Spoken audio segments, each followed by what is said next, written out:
Hello, everybody, and welcome back to the Sanderlanche podcast. Today, we have finished Words of Radiance by Brandon Sanderson. We read chapters 88, 89, the epilogue, maybe an end note, an Ars Arcanum here and there. Who knows? We'll talk about them a little bit. But we wrapped up the second book of the Stormlight Archive after a 32-week journey, not including the breaks that we took and so on. So it's been a time.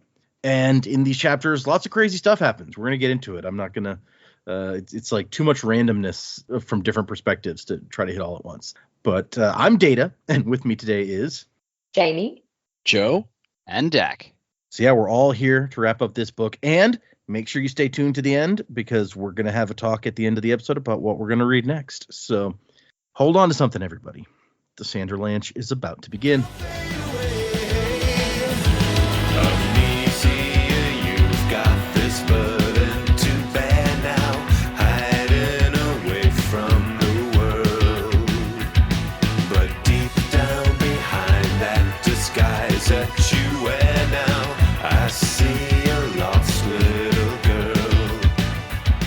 So yeah, we did 2 chapters and an epilogue and such this week. What did you guys think of the end of Words of Radiance? I think the end of this book did not disappoint. And if we thought it was slowing down, it didn't. Yeah, I think it was quite well done. And there was still a couple of surprises. You know, some that we called. Yasna, yes, may not have got her dialogue right as she came back, but I was still quite happy when she came back. I did not see Adolin murdering Sadeas in the halls. That was a fun little scary moment in there. And I listened to the chapters, but I read the epilogue, and I was listening in the middle of the night, feeding our baby when Sadeas was murdered, and I was like, but like couldn't say anything to anybody because everyone was asleep. Like, oh my god.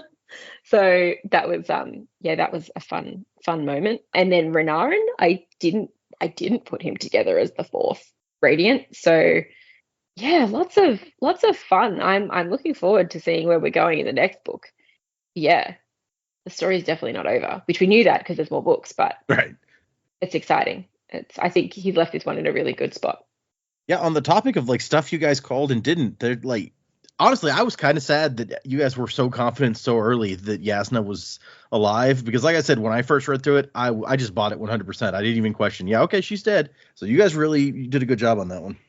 Yeah, I guess we just really loved her so much that we didn't want her to be gone. It was like, we're going to just die on that hill, you know? Mm-hmm. That's the thing we're all going to agree on. I really want to learn more about where she was and what she's been doing, and, you know, how much did she know already versus how much has she learnt in her time gone. So that's pretty cool. She also was obviously not quite across what was going on in our realm. So right.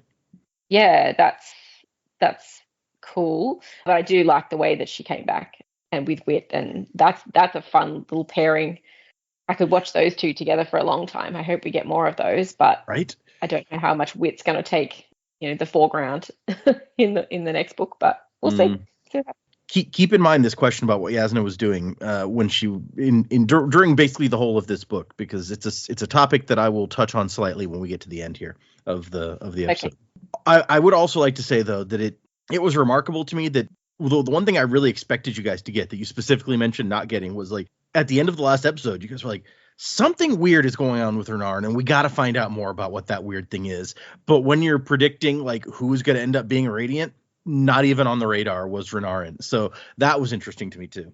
Yeah, I think once they spelt out a little bit more, it's like, oh, how you reacted when you held the shard blade. It's like, now knowing what we know, that for us was so long ago that it just didn't even occur as a thought for me. And then when it was pointed out, you're like, oh, it's actually so obvious now. Yeah. Yep. Cool. And then, as you said, Sadeas getting murdered by Adolin in like a back alley, essentially, probably not on anybody's bingo card, but totally understandable. But I can't say I was sad. No.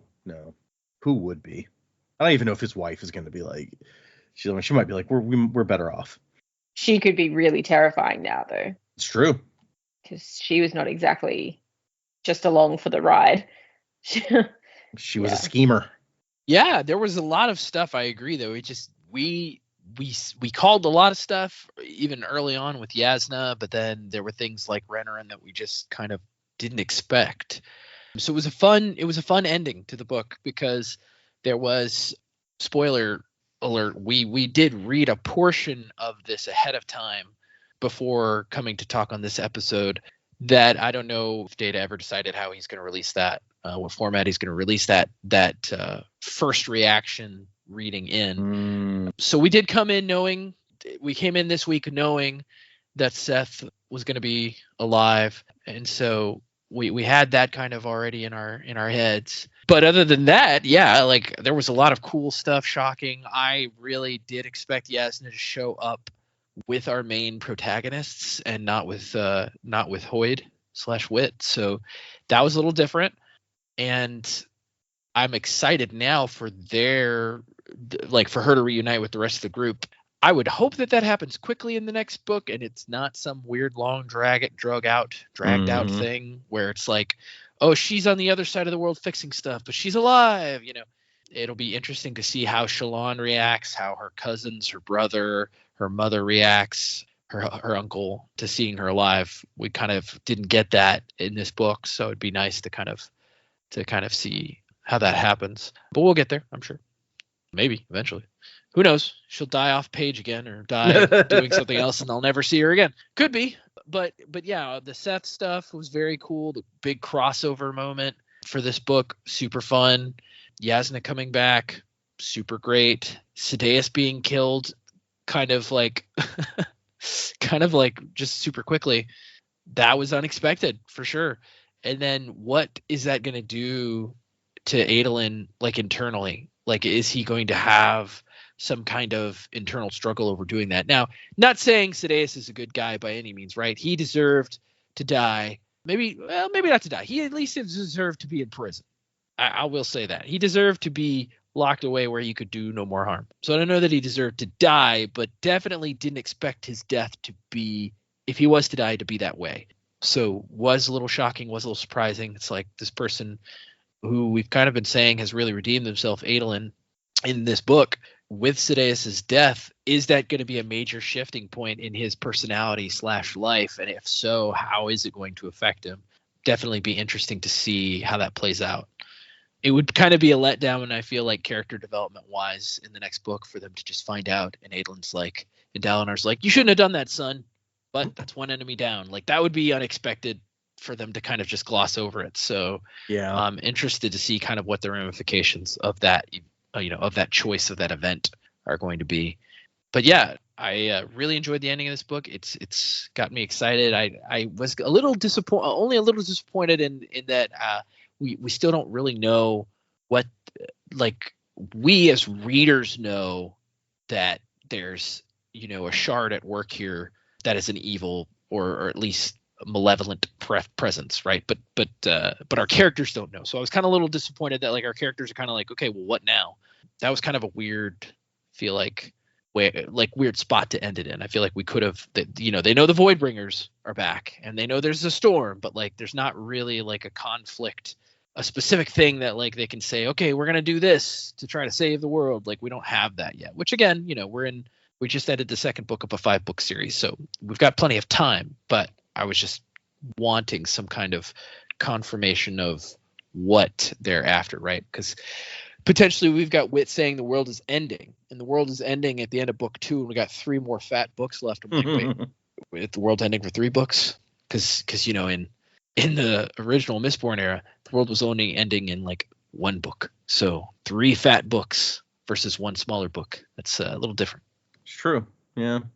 You got an interesting point about Adolin and like, what are the ramifications of that going to be? Because, yeah, this is a big deal. I guess it wasn't played as that big a deal when, like, our good buddy Royan got killed by Seth, but Sadeas is a pretty powerful High Prince, and so people are going to be interested in who killed him, and there's going to be people who have a stake in a lot of different ways there. So right.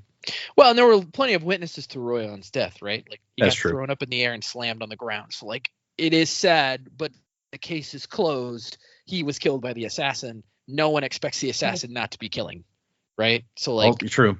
Yeah, this is a whole different thing where it's like he was killed in a room on this giant tower that was brand new that they had just started exploring.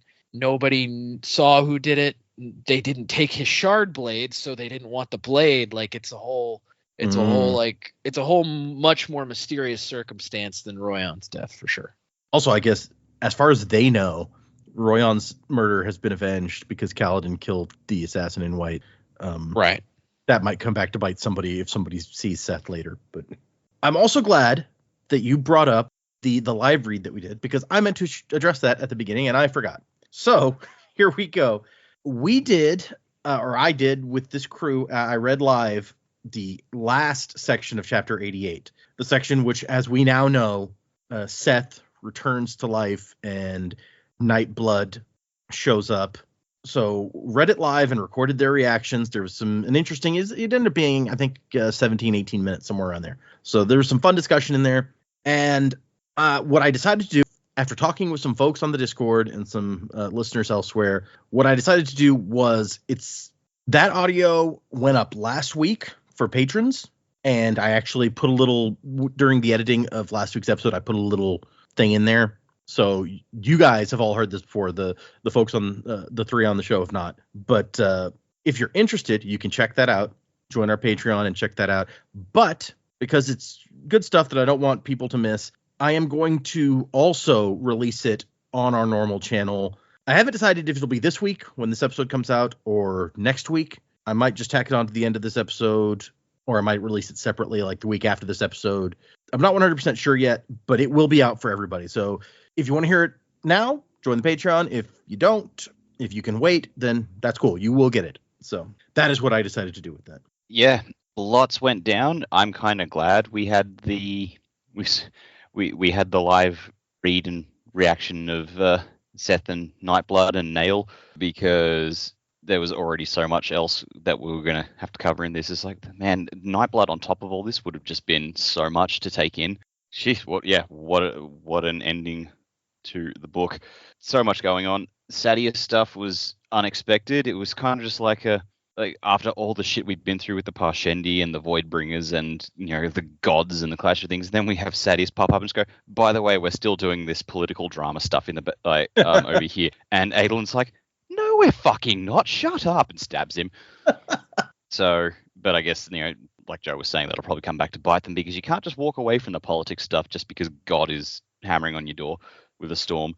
The Yasna stuff, we fucking called that, and I'm so happy. I was expecting her to show up during the climax. Maybe I was sort of wondering maybe she will make the Oathgate works. Like the Oathgate will have her pop up and she leads everyone through, and then that didn't happen. So I'm like, maybe we won't see her again. I was still confident she was alive, and I'm just like, oh, maybe she won't show up until later. And then what is, I guess, apparently one of the traditions for the Stormlight series is every epilogue is Hoyd just waiting in some random place for someone who everyone thinks is dead to show up.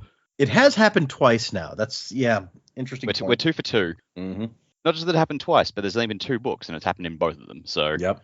That was cool. Dalinar and the Stormfather are buddies now.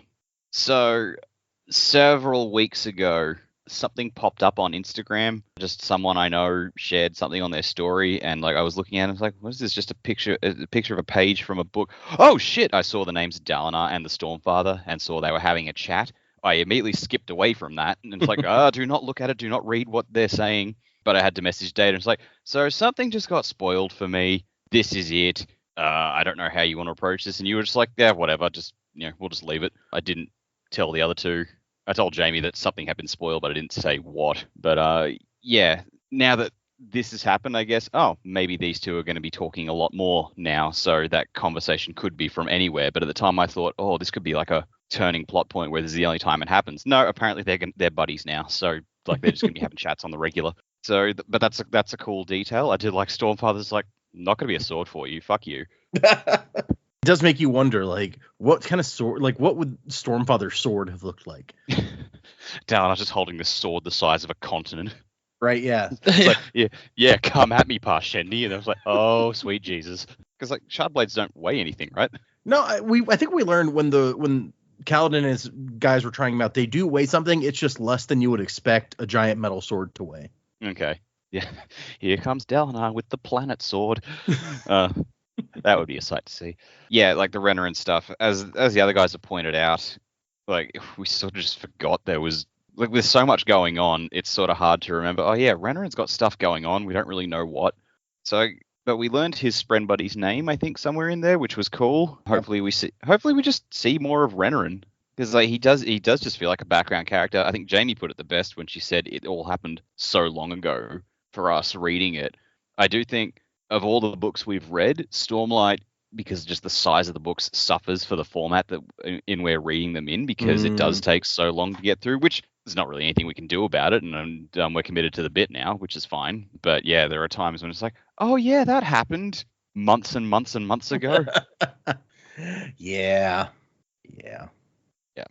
But, I considered when we started Stormlight trying to like squeeze more material into every episode, like do more chapters than we've done for other books, but I feel like that would just make our episodes longer, and I don't know that like we want them that much longer. Yeah, I think we're doing fine, like as it is. Like are they suffering a bit more than the others? Yeah, a bit, but it's not too bad. I think we're still getting most things, which is good. Yeah. But yeah, like on the whole, very satisfying end to the book. I think now that we've finished it, I can safely say I prefer Radiance to Way of Kings as a book. Sure. But yeah, like good ending, loved it, and yeah, let's talk later about what we're doing next. Way of Kings can suffer a lot from just all the world building it has to do, and I've seen so many people on Reddit be like, I'm like 150 pages into the Way of Kings. Am I supposed to not understand anything that's happening? Because I'm having a lot of trouble. And people are like, yeah, they throws you in the deep end and you have to kind of just work your way out and figure stuff out as you go. And Words of Radiance gets to come in and, okay, we've set all that groundwork. Let's see where it takes us. Yeah. But yeah, it's interesting because you all called Yasna, and I don't think we had a single dissenter being like, maybe Yasna's not alive. You're all on top of it, so that's like a gold star for the crew on this one. High five, team. Digital high five, yeah. But yes, it's gonna be. I'm interested in where we're gonna go next, actually. So I'm eager to get to that part of the discussion when we get to the end of the episode. Everyone, stay tuned for that. But I guess let's just. Sorry, there's so much stuff. There's just so much that happens in these chapters, and I'm like, do we talk about it, or let's just get into it, and we'll just do it, because it is so Sanderlanche. Like you said, there's so much that happens, and then to have Nightblood on top of it, you're just like, it would be too much, and that's like classic Sanderlanche, where we're in the last 2 chapters in an epilogue, and it's just like chock full of stuff. Yeah. So the first chapter we read was 88, The Man Who Owned the Winds, and it starts out with a bunch of numbers from the diagram North Wall, Coda, Windowsill region. Appears to be a sequence of dates, but their relevance is as yet unknown. And I can share with you guys from the Wikipedia that the relevance is known. I don't know that it's ever in the book at all, but these are the dates of the final 10 high storms preceding the arrival of the Everstorm, is what it says. Neat. So there you go. So they're moving into the tower, into the big tower of Urithiru, which, I mean, why wouldn't they at this point? But it's just so huge and so much exploration to be done. And they're way high up in the mountains, which has kind of multiple effects. For one, it says the temperature gets real cold out there, but they're also like sort of above where the high storms mostly go. Like you can tell that it doesn't hit hard up here. So apologies if I just missed something, but when they say up in the mountains, looking at the map, that's the Unclaimed Hills is where they are? Well, one moment, and I will share with you the map that'll be in the next book, which labels exactly where Urithiru is. Okay, because honestly, that's been bothering me. And I'm just like, I can't look at the map and just work out where the fuck they've gone.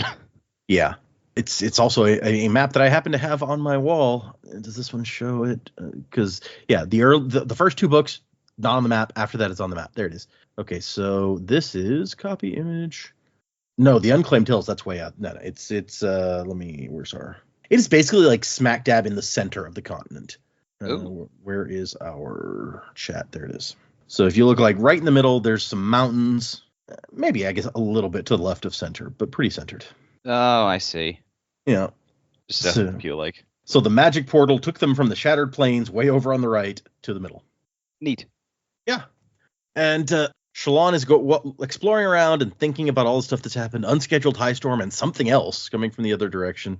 And then she finds a card stuck to like the wall where like the room that basically she's got to stay in. And there's the symbol of the ghost bloods inside. And beneath it is written Shallan's name, not Vale's, Shallan's. Uh-oh. Yep, this is a problem.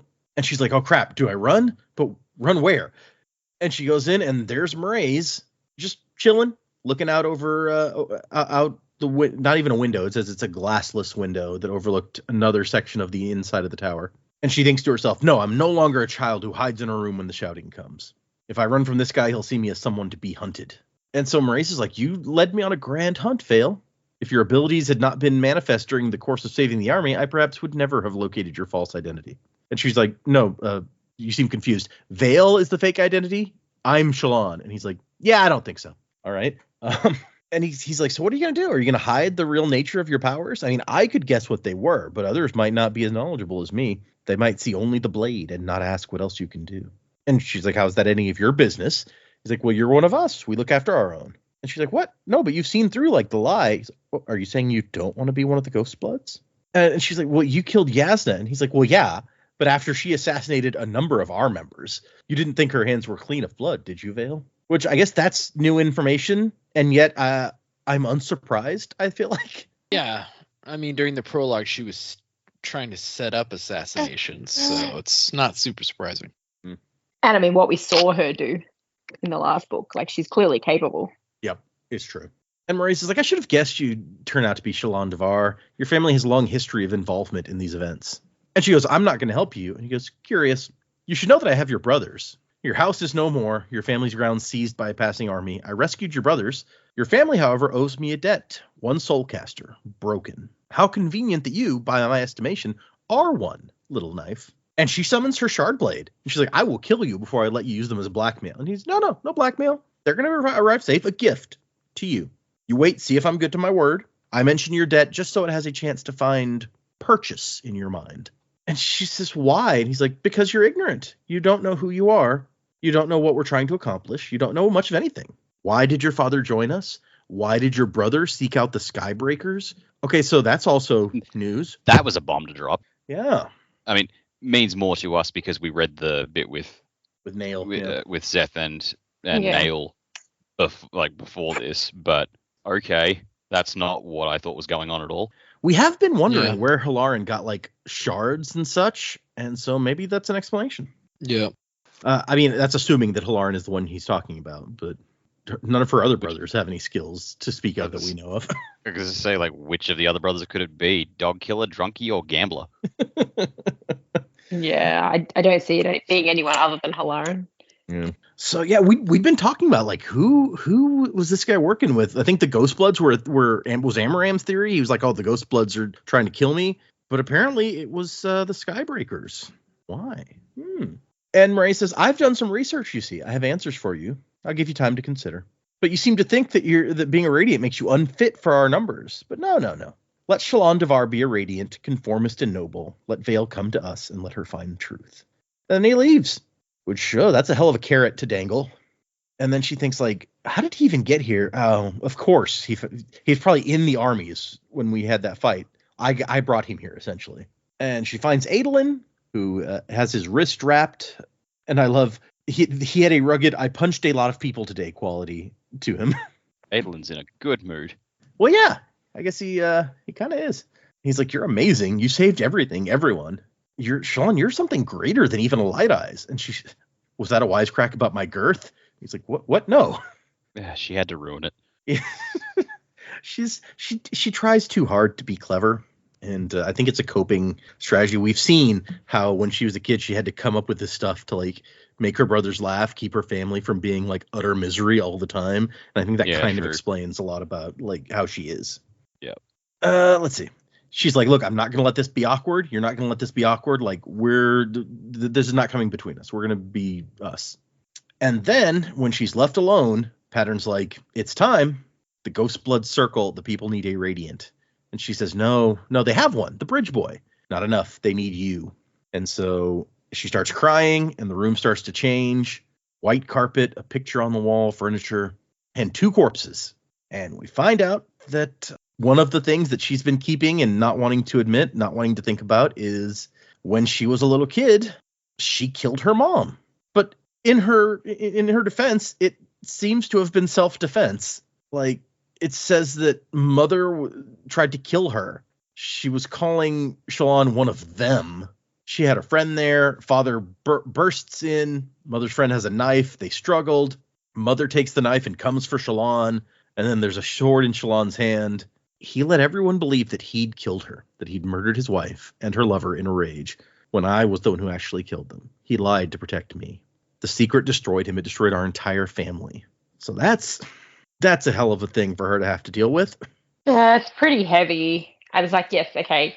There's everyone believing that your dad killed your mum, but then there's you killed your mum and you can't tell anyone about it.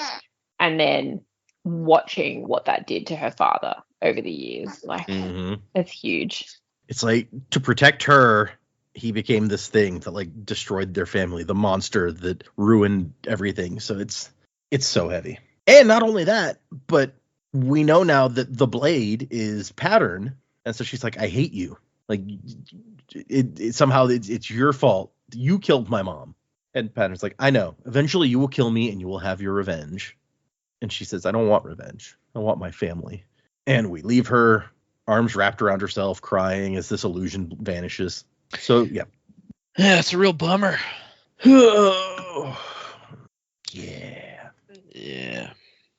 And then we cut to... So refresh my memory, because we were always thinking that she must have killed her dad, and her dad had a shard, and blah, blah, blah. Do we know what happened to her dad now? Have we read that? I don't remember, to be honest. Yes. Yeah, we did. Like, she poisoned him and choked him out. Yeah, she poisoned him and then strangled that's him. Right. Thank you. Yep. Very good. She killed both of her parents. Yes. I guess don't mess with Shallan is the message that we're getting here. She's mad at Amaram because like she's like, oh, you killed my brother. Only I'm allowed to kill my family. I mean, yeah, pretty much. It's true. I mean, when faced with death several times in the book so far, she has killed the person. So it's true. She always seems to come out on top when people try to kill her. I guess that's true of all of our characters that are still living, but except for Seth. Yeah. Okay, that's fair. Yep. We cut to Amaram, who is sending a message. Ugh, this guy. To Restaries, saying Dalinar's army, the reports I'm getting indicate the Voidbringers were spotted and fought. Red Eyes, ancient powers. They've apparently unleashed a new storm upon the world. So it's a success. I do not exult in this success. It has ever been our burden as the Sons of Honor to return the heralds, to return the dominance of the church. We had to put the world into a crisis. Jesus Christ. It's like, so all this time Amaram's had his own secret society going on. How many fucking secret societies are on this planet? There's a lot, right? I think someone asked Brandon that. Hold on. Everyone gets. He's a zealot.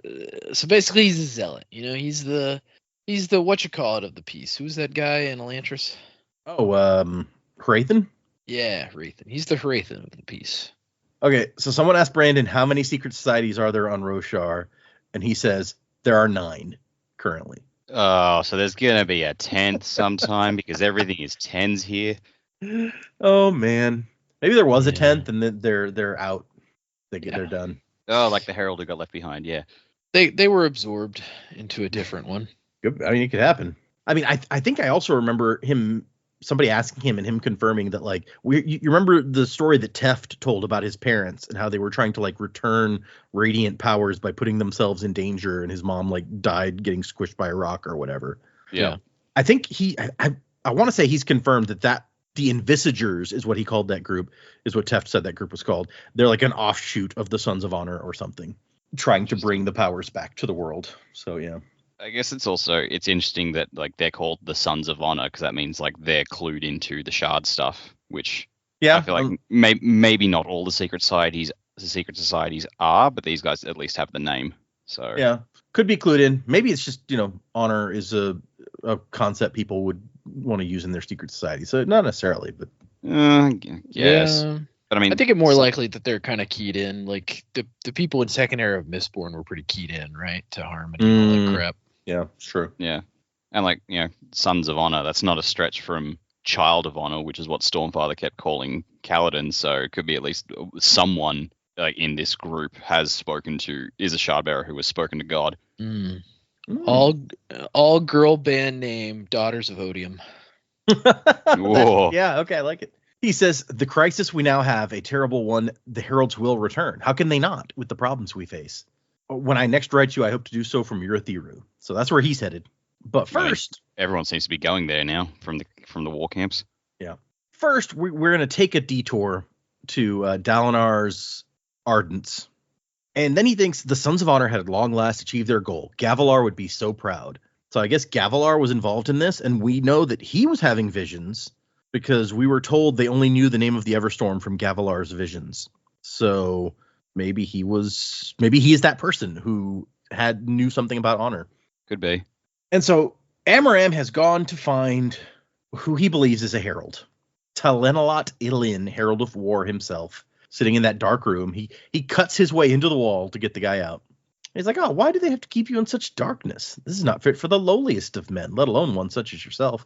I will have words with Dalinar about the way the insane are. Oh, right, Dalinar hates me. Never mind.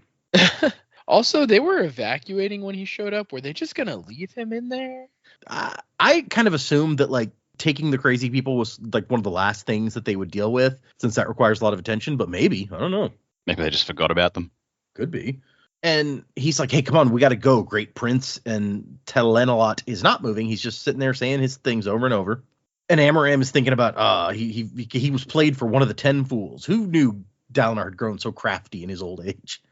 Rude. I also love that he notices that Telenalot has dark eyes. He's like, oh, that's some sort of disguise. Clearly, a herald would not have dark eyes. And then as he's trying to convince this guy, come on, we got to go. All of a sudden, Talon's hand snaps up right in front of him. And Amaram looks, and he's holding a little dart with some clear liquid on the tip that he has just snatched out of midair. Which that's pretty badass. Talon ain't no one. Herald of War, man. Yeah. Yeah. He knows what's up, whether he wants to or not. It's reflex. He's like, he hears the whizzing of the arrow. His hand just automatically goes up.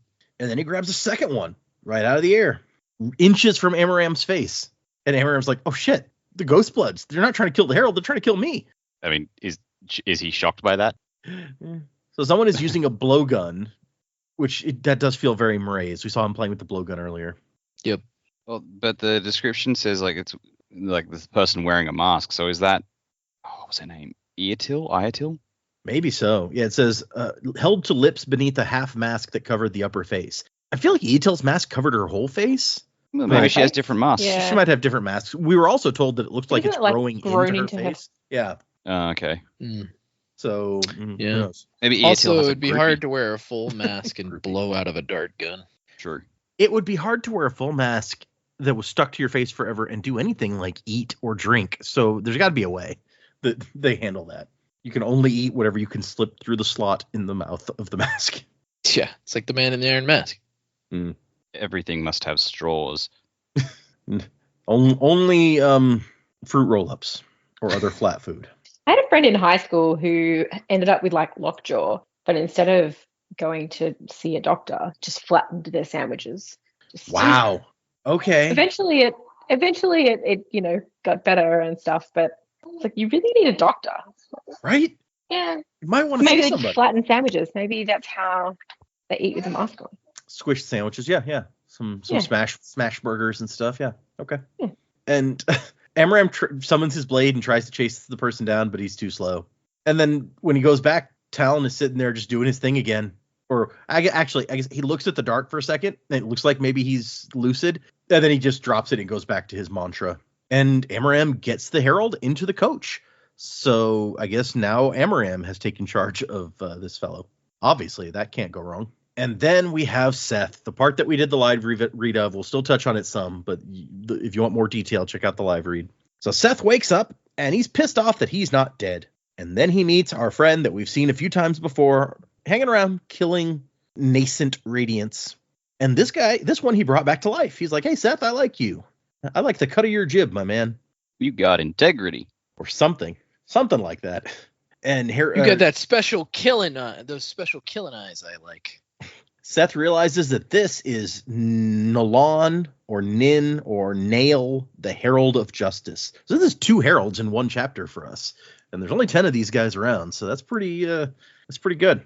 And this also raises the question, way back in the prelude of book 1, 9 of the heralds fucked off and left town to, bear the brunt himself. So if this guy is back, then that stands to reason all the other 9 who fucked off can come back too. Yeah.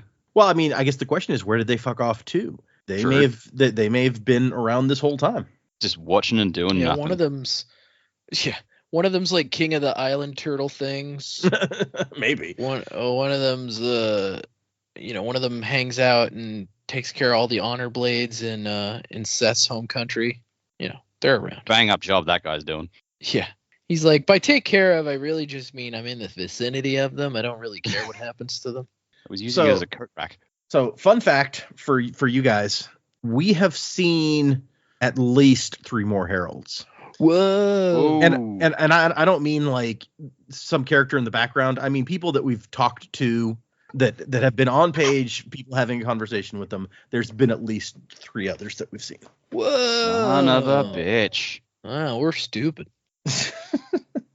We will get there someday. You guys, I'll have to do callbacks to be like, here's where we saw them previously. Vasher/Sahel, also a herald somehow. No, I'm just kidding. Turns out he's just across all the planets more than Hoyd. He's everywhere. He was the Lord Ruler. You have no idea. That would be unexpected. Lord Ruler had a pretty severe case of death. Yeah, we even saw him move on to like whatever comes next. So yeah, he's probably not back. Yeah. No.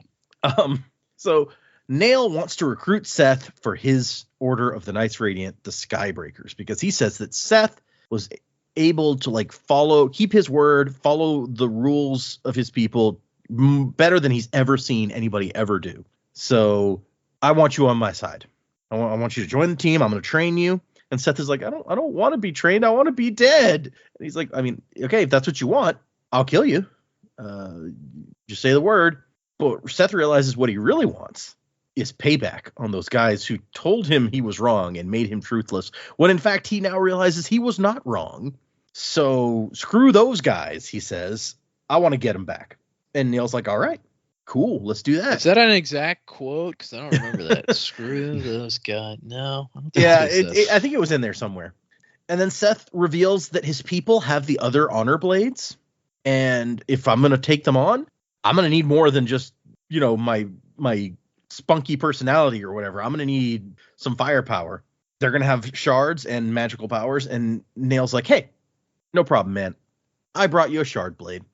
One that is a perfect match for your task and temperament. And he tosses the weirdest shard blade Seth's ever seen. Why is it in a metal sheath? Why is it black? Why is it bleeding weird black smoke? Well, that's because when he picks it up, a cheerful voice says, hello, would you like to destroy some evil today? So, yeah. Correct me if I'm wrong, but you said, I can't remember if you said it last time or not, but this was the first time in all the Cosmere books where like the connection between them all was made very explicit, publishing order-wise, yes? This was like the first major crossover moment. Yeah, I mean, other than like you guys mentioned Hoyd, and I'm like, Hoyd's kind of like a special because he's everywhere. Like that almost doesn't even. But for a lot of people, yes, this was the first moment where it's like, oh shit, like stuff is crossing over. Yeah, okay. Wonder why Nail calls it a shard blade. Is that just for Seth's benefit, or does he just genuinely not know what Nightblood is? I think it's a perspective thing where like shard blades are things that they know what to like. They know what that means on this planet. Like awakened sword or whatever you would call Nightblade, that doesn't mean anything to them. So right. No, but like he could just say it's like I've got another blade for you, stronger than even a shard blade. That's true. Like doesn't have to put a name to it, but as I also brought up in the live read, Brandon revealed that at some time in the past, Vasher and Shashara visited this planet and saw shard blades and were like, those are awesome. Let's see if we can do that. And that is the genesis of Nightblood. So he may be kind of more closely related to a shard blade than you would think. Yeah. I mean, he does eat investiture which in the form it could be very handy on this planet. It's like literally, you swing him and he sucks all their stormlight out of him. Be pretty sweet. Yeah. And we now even know Shardblades are Spren, and they have personalities and stuff. That's even more similar to Nightblood. True. We talked about it. How many breaths is Nightblood made out of? Oh, hold on. It's said. Let me see. It was in like the multitudes of like 100,000s or something, Yeah, possibly the millions. Huge amount. Awakening stone or steel costs. No, not Steel Inquisitors. Why is that even in here? Oh, this interestingly, this says awakened objects see similar to Steel Inquisitors via iron and steel lines. All right. It takes that many to get to that heightening. Okay, Nightblood took 1,000 breaths to be awakened, is what this Redditor says. Gotcha. So not as many as we were thinking. I think you may have been thinking about like the 10th heightening, where like the God King had like 50,000 breaths or something that gave him his super extra special powers, but still a lot of breath. I thought Nightblood had more than that. I mean, and that's not counting all the breaths that he has since sucked up whenever he's being used. So right. Yeah, that's interesting. I would guess this would actually be a pretty good place for Vasher to live, because essentially breath is investiture, right? So if he can feed off the stormlight from spheres, all he's got to do is make sure he never runs out of done spheres, and he can live forever. Yeah, if he has found a way to like use stormlight instead of breaths, this would be a great place. Like investitures flying around for free every high storm. Just begs the question of, like, and we talked about it in the live read, but how and why did Vasher lose track of Nightblood? And like, why is he okay with Nightblood being out there? Because you have to know, like, Nightblood isn't destroyed; it's like out there in use, right? One would think, yeah, unless he thought that he like dropped him to the bottom of the ocean and it was all good after that or something. You have to think that he knows. Yeah. Does he just not care anymore? Has he gotten that old and grumpy that he's just like, whatever? It just seems like a massive shift, considering that was one of his driving forces throughout Warbreaker, was I cannot let that fall into the wrong hands. To be like, yep, it's gone. I don't fucking know. Yeah, because he felt responsible for what Nightblood might do since him and his wife made it. Yeah, that's a big difference. Yeah. And for those of you listening who heard me spoil, this is the moment that I was going to bring up who Vasher or who Zahel really was. So it was just a couple episodes off of when I accidentally revealed it, but I was waiting. Starting to let your guard down. Yeah, I didn't want. I feel like it taints your reaction to the reveal a little bit when you know Vasher is here, so you're like looking out like, but where's Nightblood then? So yeah, it was going to be after that I said it, so I messed that up a bit. That's fine. Well, now that episode's out, what's the reaction to that been like? Oh, people loved it on the Discord. They're like, this is the funniest I've ever seen on the show. People especially loved Joe's just like dying laughing reaction, where I saw one or two comments that was like, that's such a brother reaction. Like just laughing your ass off when your brother screws up. Like, yeah, okay. Yeah, it was funny because it's never happened in like over 200 episodes. People enjoyed that reveal a lot. Brilliant. So we got that going for us at least. Okay, our last actual chapter is called The Four, and the epigraph here is words all jammed together. That's always fun. There has to be an answer. What is the answer? Stop the Parshendi. One of them. Yes, they are the missing piece. Push for the Alethi to destroy them outright before this one obtains their power. It will form a bridge. So, too late, I guess. I mean, if you'd focused more on pushing the Alethi to finish them off than you did on conquering that other kingdom, maybe this wouldn't have happened. Volcano theory. Yep. He talks about the Parshendi, specifically one of them, and he mentions a bridge. He means R'lain. R'lain's going to do something awesome, and it's going to fuck up Taravangian's plan. Volcano theory over. I like it. R'lain is the bridge. Bridge 4. That is from floorboard 17, every second letter starting with the second. So, okay. Had to be coded also, apparently. A lot of for a guy who was trying to write all this stuff down to make sure that his genius wasn't lost. He sure coded a lot of stuff. That was just to save space, so we could write more down, wasn't it? Oh, maybe that is. I don't know. It's if you put all the letters there and people have to look at every other letter to get what you're saying, I don't feel like you're saving space. It's still the same number of letters. Maybe I'm wrong. I don't know. We got Dalinar. who is standing in darkness and can't figure out how we got here. He's like, hey, this is my home when I was a child. Back before Gavilar. Hadn't Gavilar died? Like, stuff is fuzzy, and then there's warm light, and it makes him feel real good, and then he smiles, and he wakes up, and he's like, well, that was a weird vision. Okay. And we've jumped a week. A week has passed since they got here. People from the war camps are starting to arrive. The Everstorm hadn't returned yet, but if it moved like a regular high storm, it would strike any day now. And so, yeah, this is it's not good. Today, he's going to see if he can get to the roof of the tower. He's just he's compelled to seek the highest spot for some reason. And then we cut to Adolin, who has taken on the task of helping explore these tons and tons of empty halls and rooms and things. He's got a lantern. He's got some chalk to mark up the wall to show where he's been. And this is a weird place. It's like so many hallways, so many doors. It's like really huge, and there's not much here. And then he hears some voices up ahead. And he's like, oh, is that Sadius? Damn. Fucking Sadius, man. Of course he showed up. Everything would have been so much easier if he just stayed behind. And so Sadius is giving orders to his wife and some of the scribes, and then they all take off and leave him just standing there. And Adolin tries to leave without being noticed, but Sadius hears him, and he's like, oh, Prince Adolin, this place is really remarkable. And Adolin's like, oh, so you acknowledge that my father was right, and his visions are true, and the Voidbringers have returned, and you're an idiot for not listening.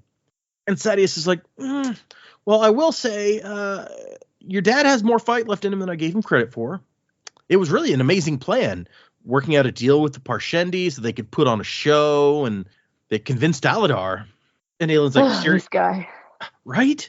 Just how a politician could come up with just like this, a giant lie and say it straight faced, not only to your face, but he's like, that's what I'm going to tell everybody too. Yep. I wouldn't have believed that a few years ago. You got to give Sadius points. He's nothing if not consistent. You're not wrong. Consistently shit. Yeah. And Sadius is like, what? Are you going to deny that your dad has a Parshendi among his own guard? Isn't it convenient that all these new Radiants are like one of them is that you're at the head of your father's guard and one of them is your betrothed? Like, is this not suspicious? Also, one of them, it turns out, is his other son, but we don't know that yet. And then he smiles and Adolin can see the truth. Sadius doesn't believe any of that, but that's what he's going to tell everyone when he starts trying to undermine Dalinar again. Why are you like this, Sadius? Because you can't have two generals in a single army, son. Your father and I both want the kingdom. It's him or me, so I'm going to make sure it's me.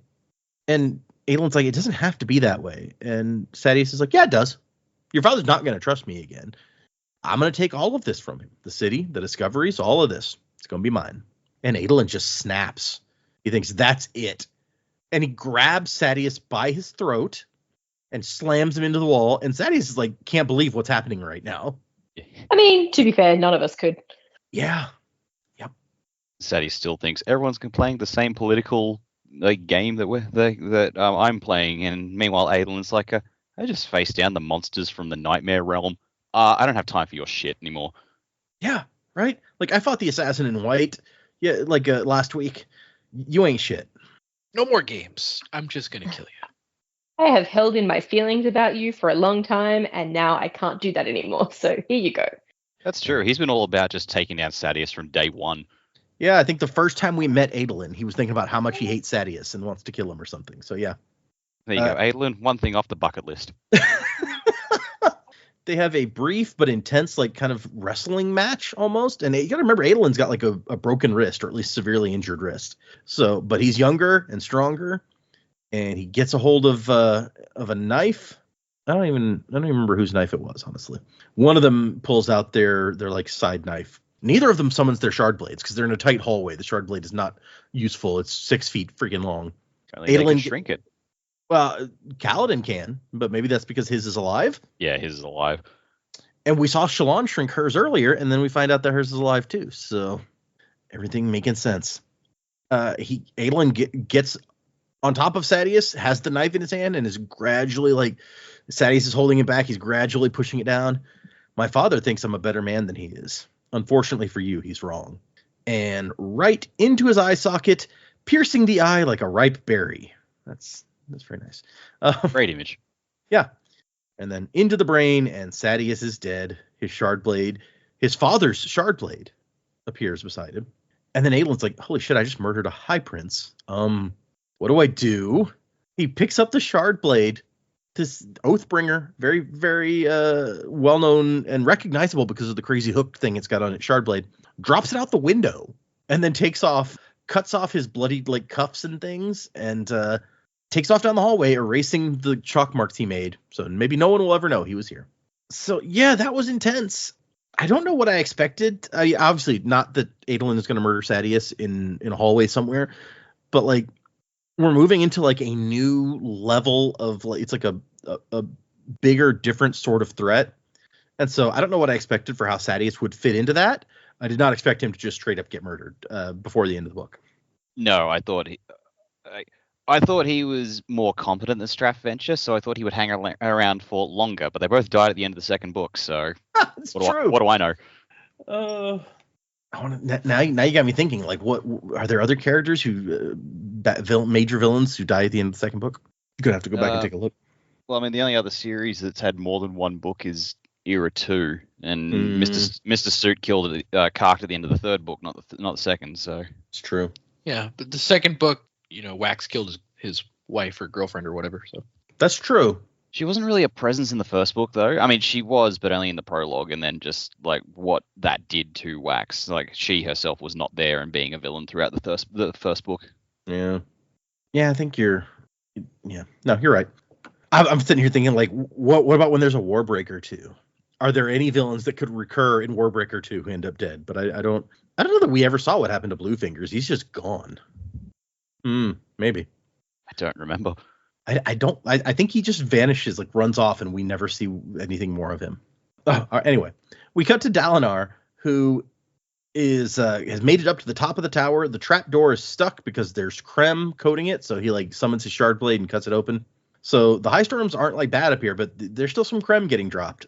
It's actually a pretty small roof because the tower gets smaller as it goes up. It said it was, it's like a big layer cake kind of. Actually, hold on.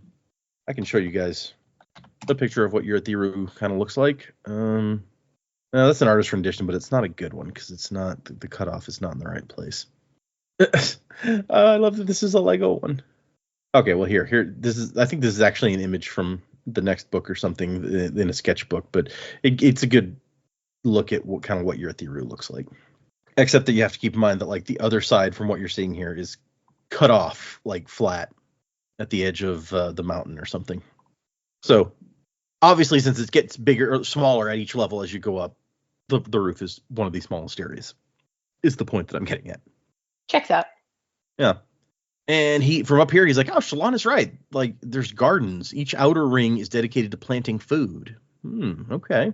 He did not know why the eastern face of the tower was straight and sheer, facing the origin. No balconies on that side.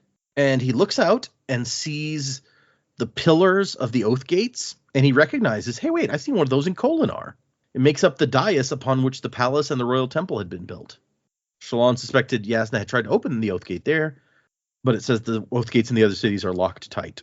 And we did briefly see in that interlude with when we were in Kholinar with the Ardents, we saw them walk through a circular room with like the keyhole in the wall and the different depictions of different cities around the outside. It told us at the time that like the keyhole represents how the Ardents are supposed to be without borders or something like that. But it was a very early look at the inside of the Oath Gate in Kholinar. They're trying to figure out how to unlock these other Oath Gates so they can travel to other cities. There are 10, obviously, always 10. So they can theoretically travel to a lot of different places if they can get them to work. And then the Stormfather, he starts yelling at him. Like, you sent the storm to destroy us, to cover up what Shallan and Kaladin were becoming. You tried to end this before it could begin. Why send me visions and then try to destroy us when we listen to them? And the Stormfather responds, I was required to send you visions once the time arrived. The Almighty demanded it of me. And Dalar's like, oh, okay, so the visions are his, and you're just like the vehicle he chose for choosing who receives them. Yep. Why'd you pick me? It doesn't matter. You were too slow. You failed. The Everstorm is here. The spren of the enemy come to inhabit the ancient ones. It is over. You have lost.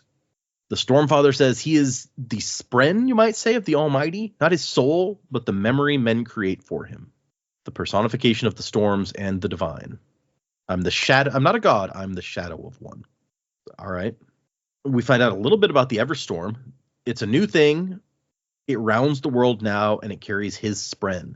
Any of the old people it touches will take on their new forms. And Dalinar says Voidbringers. And Stormfather says, well, that's one term for it. It will transform the Parshmen. Is there no way to stop it? And Stormfather goes, nope. So, yay. So we defeated the Parshendi. We killed pretty much all of them. What was left ran off, but there's not many left. But now it doesn't matter because the Parshmen, who are slaves all over the world, are going to be transformed by this storm. And instead of like the few thousand Parshendi that there were, you will have hundreds of thousands all over the place. So that's going to be bad.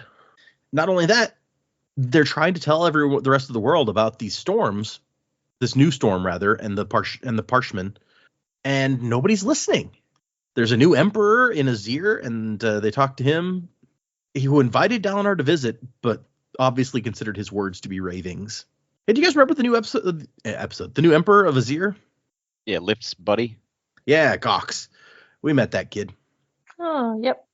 I like the note. There had been no succession war in Azir after the assassin in white. Those required too much paperwork. The only other monarch he can get to listen is Taravangian of Kharbranth, and now Yaakoved. Heralds bless that man. Hopefully he could bring some peace to that tortured land. Yes, nothing is wrong with Taravangian at all. He's such a great guy. I like him a lot. So I love that this is the one guy that Dalinar's like, maybe I can get him on my side. Oh, man. Gonna be an awkward dinner when Seth drops in. It's like, oh, look, it's my former boss and the guy he told me to kill. Bye now. Also, they've heard about rioting in Kholinar. That's not good. No straight answer coming out of there. And some sort of plague in the Pure Lake? What a mess. So the plague in the Pure Lake is funny because it gets mentioned a couple of times after this, but you never find out much about it. It turns out that those world hoppers we saw in the Pure Lake before, they brought like the common cold to Roshar, and that is what is striking in the Pure Lake. They've never seen this before, so it's new. Apparently, people in Roshar have pretty good immune systems, and they don't get like sick like that all that often, and so this is like very unusual for them. This like having a cold or a flu is like, they're like, what the hell is happening? And Dalinar says, I've been commanded to refound the Knights Radiant. I need to join their number if I am to lead them. And he says the first oath, life before death, strength before weakness, journey before destination. And the Stormfather's like, I'm a sliver of the Almighty himself. I will not let myself be bound in such a way as to kill me. And Dalinar's like, hey, I need you. The Bridgeman talked about oaths. Each of the orders has different ones. Fortunately, I know the words that I need to say. I will unite instead of divide. I will bring men together. And the Stormfather's like, fine, these words are accepted, but I'm not going to be a sword for you. I will not come as you call, and you will have to divest yourself of that monstrosity you carry. You will be a radiant with no shards. And he summons his sword again, and now he can hear the screaming, and he breaks the connection and drops it. And then he's like, hey, what was that vision that I had this morning? It was weird. And the Stormfather's like, yeah, I didn't send a vision. It must have been just a dream. And Dalinar's like, it really felt like a vision. Go, bondsmith, lead your dying people to failure. Odium destroyed the Almighty himself. You are nothing to him. So, I mean, I feel like of all the Spren, including the Stormfather, I don't know that I really want the Stormfather on my side. Right? He's kind of a jerk. Kind of a jerk. Yeah. He's like, it was a dream. Don't think about it. Shut up. Leave me alone. Fine, you bonded me to you. Now I can watch you fuck this all up and get killed by the devil. Yeah, there are definitely we've met nicer Spren for sure. Like, this is a really fun recurring theme that happens across all of Brandon's novels that we've seen so far. Just like you get the two characters who are paired up. Like one is like grumpy as shit, and the other is like sort of, if not perky and upbeat, then at least more upbeat than the other. We've seen it with Vasher and Nightblood, and I guess now with Seth and Nightblood. We saw it with Vin and Tensoon. Now we got Dalinar and the Stormfather. And like there's always like this one person and their little buddy who is like the complete opposite of their personality. Dalinar's not all that upbeat, I don't feel like. No, but he's not just like you're going to fuck it up and everyone's going to die. Good luck with that. It's true. Yeah. He's definitely not like that. He has hope. He has belief that they can win. Which is his next line, where he's like, if the Almighty can die, then the Odium can die too, and I'll find a way to do it. So yeah, if that's not hope, I don't know what is. So they do at least know that what their enemy is. Like, they're facing an enemy called Odium, who is like a god. That's not much information to be going on with, but the visions mentioned a challenge, a champion. Do you know anything about this? And Stormfather does not deign to answer that. I'm not hearing a no. And so eventually Dalinar just goes back down. I don't know if he just left that shard blade, the super valuable thing up there, but whatever. That's just the nature of this. The Colin boys just leaving shard blades all over the place. That's true, actually. And so now going to start like treasure hunts for people to go find and bond with shard blades. Apparently it would be worthwhile, yeah. He goes down to this room with 10 pillars and another in the center, and Kaladin is waiting there looking at the pillars. He's like, so what's up? And Shallan is also here. And everyone's like, it's been a week. We've gotten some rest. And while this is all crazy, we're feeling a little bit better. And Dalinar pulls out a sphere and like sucks in the stormlight. And Kaladin's like, that is so not fair. Do you know how long it took me to figure out how to do that? And Dalinar says, the Stormfather called me Bondsmith. And Shallan, who has now read Words of Radiance, which mentions the different orders of knights, it's like, yeah, that was one of the orders. That makes 3 of us: Windrunner, Bondsmith, Lightweaver. And then a voice from the shadows goes, 4. And Renarin steps out of the shadows. Whoa, super emo. Although I love he steps out of the shadows, looks at the other 3, and like shrinks back. So what might be intimidating is kind of just sad. He's like, oh, I should have stayed back there. Sorry. He walks out of the shadows. He's like, 4. He's like, oh, I'm sorry. I'm nervous. I didn't mean to bother anyone. Can I come too? And Dalinar's like, what? No spectacles. You stopped wearing them. Stormlight healed your eyes. And that's why you couldn't use your shard blade. Like in the arena, you hear the screams. Yeah, I was confused about that. I thought it was patterned, but that makes a lot more sense. Yeah, right? And he's like, why didn't you say anything to anybody, dude? And Renarn's like, I mean, I thought I was like going nuts. But Gliss, he says, Truth Watcher. And Kaladin's like, Truth Watcher? What the? I walk the winds. She weaves light. Dalinar forges bonds. What do you do? He goes, I see. All right. That does not explain anything. No, not helpful. Renarin, as your commanding officer.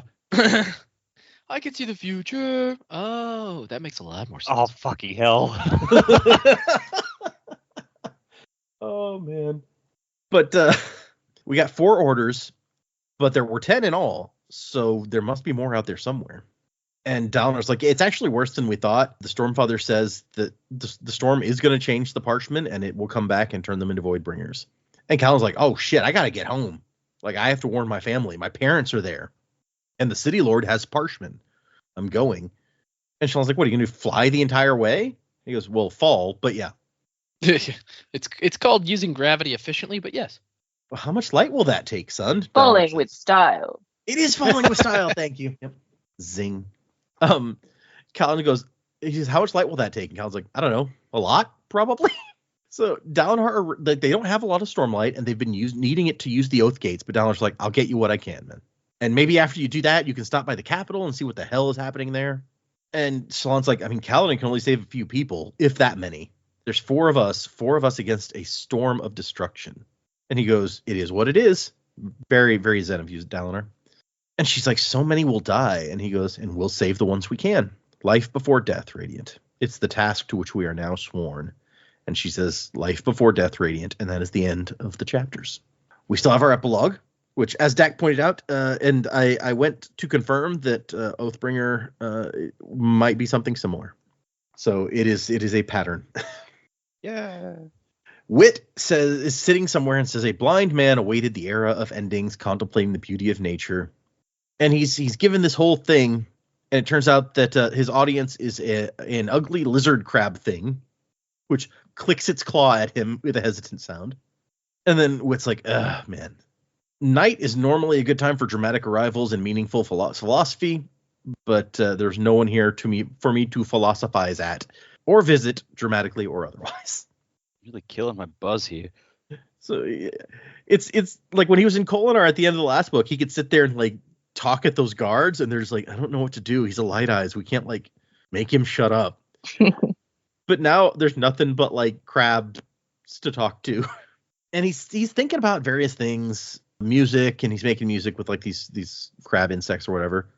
And he thinks maybe they have a rudimentary intelligence. Who knows? Those horses, the Reichadium, those had surprised him. He was glad there were still some things that could do that. And so he goes back to his audience of songlings and lizard crab things. Art is fundamentally unfair. We pretend that art is eternal, that there's some kind of persistence to it. I'm not going too quickly for you, am I? Creek. Good. If art's so eternal, why does it depend so damn much on the audience? And then he kind of half tells this story. He's like, have you heard about this story? It's not that great. Utterly disposable. Standard beginning. Farmer visits the big city, blah, blah, blah. Uses one of the finest paintings in the land to wipe himself in the privy. And then all the light eyes see the empty frame and comment on how beautiful the artwork is, blah, blah, blah. Expectation is the true soul of art. If you can give a man more than he expects, he will laud you. If you create an air of anticipation and feed it properly, you will succeed. But if you gain a reputation for being too good, too skilled, the better art will be in their heads. And if you give them 1 ounce less than they imagined, you have failed. So, yeah, interesting point. I mean, seems valid enough to me. Yep, checks out. Give me an audience who've come to be entertained but expect nothing special. To them, I will be a god. This is the best truth I know. I could use a little music, he says, to the silence. For dramatic effect, you see. Someone is coming, and I want to be prepared to welcome them. And, of course, the songling starts this music again. He's like, oh, good, thank you. And then the air in front of him blurs. A streak of light spun around the ring, forming a wall 5 or 6 feet high, which faded. And standing in the center is Yasna Kolin, clothing ragged, leather bandolier, and a backpack. And he just grins at her, and she reached out her hand, and summons a shard blade pointed at his neck. And she says, how did you find me? He's like, you've been making quite a disturbance on the other side. It's been a long time since the Spren had to deal with someone alive, particularly someone so demanding as yourself. Tell me what you know, wit. Sorry, go ahead. He just busts out that song from Princess the Frog. I've got friends on the other side. I mean, yeah, kind of. Tell me what you know, wit. I once spent the better part of a year inside of a large stomach being digested. That is a thing I know. That sounds terribly unpleasant, by the way. Where's that short story, Brandon? I just also, is it really the thing to say when someone's pointing a shard blade at you? Like, she's not happy, clearly. I mean, the next thing he says is, I'd be surprised if that little knife of yours poses me any real threat. You can keep waving about it if you want. Perhaps it makes you feel more important. So, we've never seen someone try to kill Hoyd, so maybe he's in some way invincible. Well, I mean, we saw Kelsier try to beat him up. Yeah, he got his ass kicked, but And she's like, I don't have time for you. A storm is coming, a terrible storm. Yeah, that's already here. Damn. Okay, we got to find Eurytheru. Yep, already found. The Knights, refounded, in part by your apprentice, who I might add is exactly 77% more agreeable than you. I took a poll.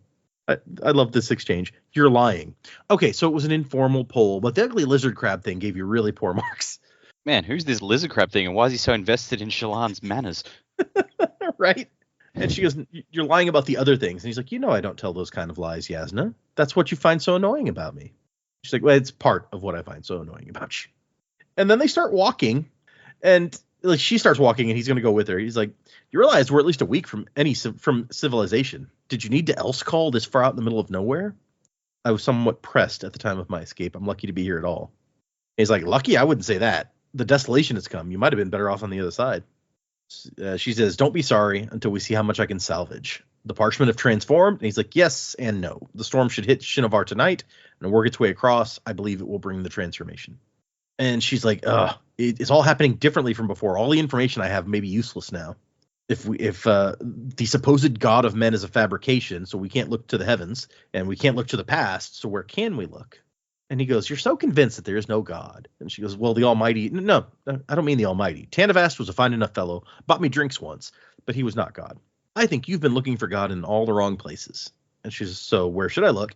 You'll find God in the same place you're going to find salvation from this mess, inside the hearts of men. And she goes, you know what? I believe I can actually agree with you on that, but probably for different reasons than you imply. And we finish the book with the end note is from Naz, a Kedek written on light day in Navani Kolin's personal journal, describing the events leading up to the high storm. So how Naz got her personal journal, who knows? And there's a little bit of information in the Ars Arcanum, nothing terribly new or interesting. There's a little bit about the different surges, the 10 different surges. Adhesion, the surge of pressure and vacuum, which I hadn't thought of adhesion that way. When you see Kaladin like sticking stuff to other stuff, that it's about pressure and vacuum. Gravitation, the surge of gravity. Division, abrasion, the surge of friction. Progression, growth and healing. Illumination, light, sound, and various wave forms, which that makes it sound like you could do a lot more with the surge of illumination than Shallan is doing. If you can manipulate like radio frequencies, microwaves, like there's all sorts of waveforms. Yeah, but they don't use microwaves or radio waves. That's a fair point. Not yet. Transformation is the surge of soul casting. Transportation is the surge of motion and realmatic transition. Cohesion, the surge of strong axial interconnection. And tension is the surge of soft axial interconnection. So that's really helpful, I'm sure. No idea what that means. Nope. We know 5 groups of fabrials that have been discovered so far. Altering fabrials that can enhance something, like create heat or pain or calm the wind, it says. Diminishers that do the opposite of augmenters. Pairing fabrials that are paired to each other like a span reed. Or reversers, where instead of being paired to do the same thing, they do opposite things, where you raise one and lower the other or whatever. Warning fabrials, we've seen one of those in action where it can detect when people are coming close. Some stuff about windrunners and lashings, we kind of knew all that already. Light weaving. The interesting thing about light weaving is the last paragraph. In many ways, this is the most similar ability to the original Yolish variant, which excites me. I wish to delve more into this ability with the hope to gain a full understanding of how it relates to cognitive and spiritual attributes. So it also mentions in the paragraph before that light weaving is similar to a variation present on Cell, which we saw. I almost said Renarin. Raoden created like a disguise for himself, which is very similar to what Shallan does. We mentioned that before. So what light weaving that she does is similar to that on Cell, but it's also similar to the original Yolish variant. So on the planet Yolan, they have a magic called light weaving. Not the exact same light weaving that they have on Roshar, but similar. So fun little fact there. And that's the end of our book, y'all. So let's first do the predigging. We'll go into predicaments. Where are we going with the story of Roshar after this ending? What do you guys think is going to happen next? Oh, well, I mean, Kaladin's gone off to find his family, so maybe we've sort of spent the first book, I guess, apart, coming together. We spent the second book somewhat mostly together. So, Kaladin sort of splits off that way. You've got Yasna, which I'm hoping will become a more primary character again in the next book.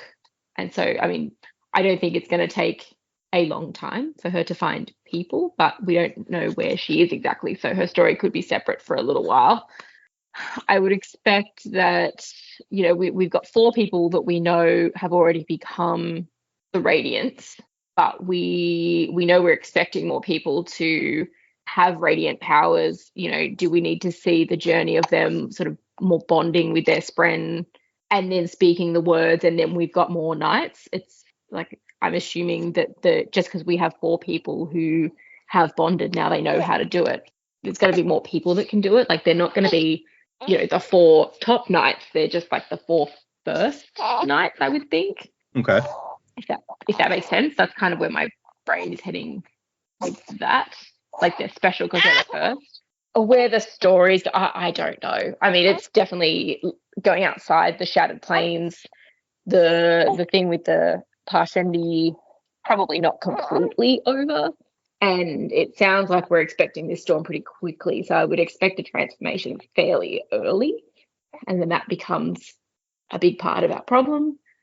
Probably trying to open more oath gates will happen, whether that happens in this book or not, but that would be a mighty fine way to move around once you have high storms back. But it really depends what's going to happen with this Everstorm and how quickly that's going to wreak havoc.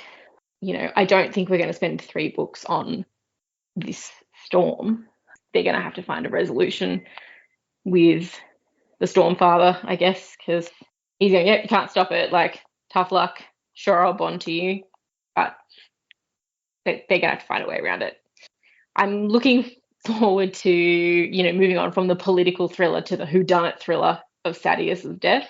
Yeah. And I think it was Joe was talking, what that's going to do to Adolin.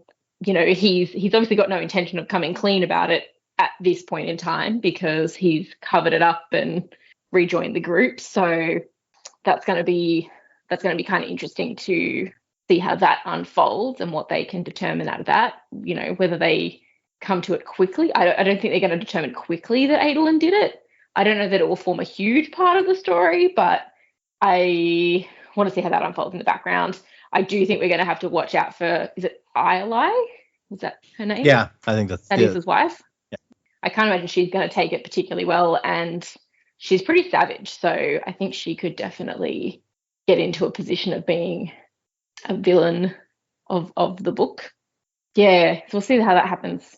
In terms of predictions, that's pretty much all I've got at the moment. I did have a question about what we read in the Ars Arcanum.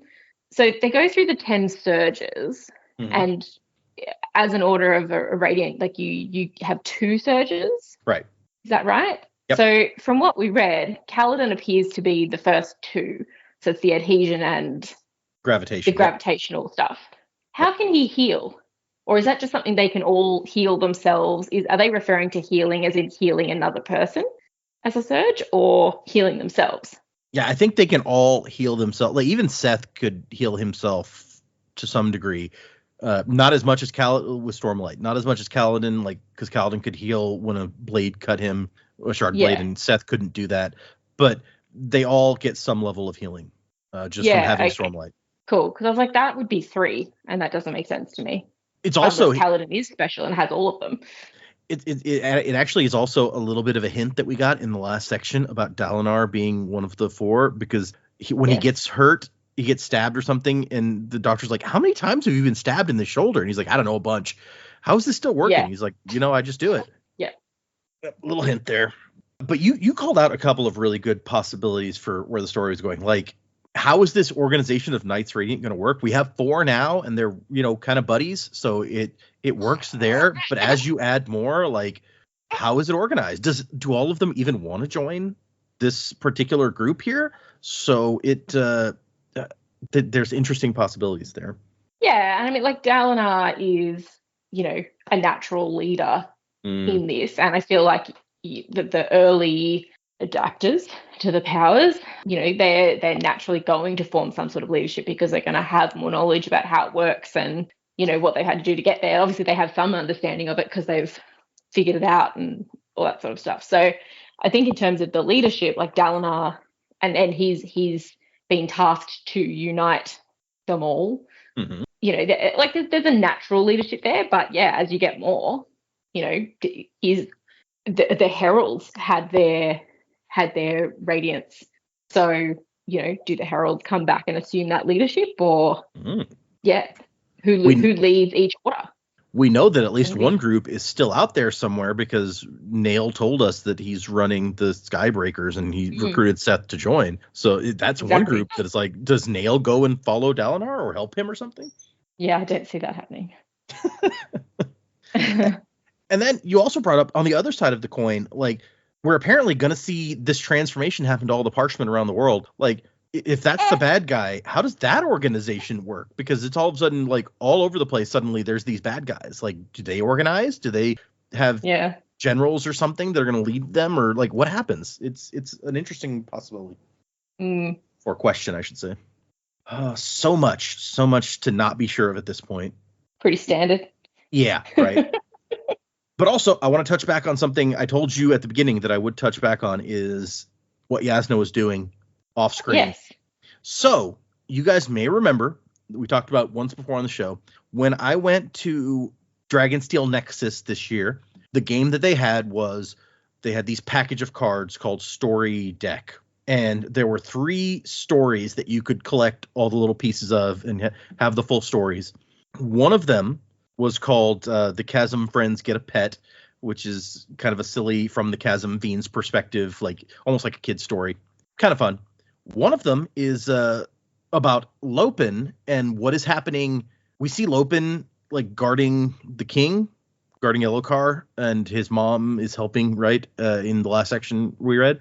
It is a story about what happens after that, like with Lopin and Elokar and Lopin's mom and things like that. So that's an interesting story. The third one is called Elsecaller, and it is the story of what Yasna is doing throughout this book while all this other stuff is happening. So I figure at some point we will need to read those. The thing is, there is no publicly available text of those stories yet. I think Brandon is intentionally holding back a little bit so that people have a reason. The story deck cards are now on sale on his website, so people still have a reason to like have fun and trade and collect these cards.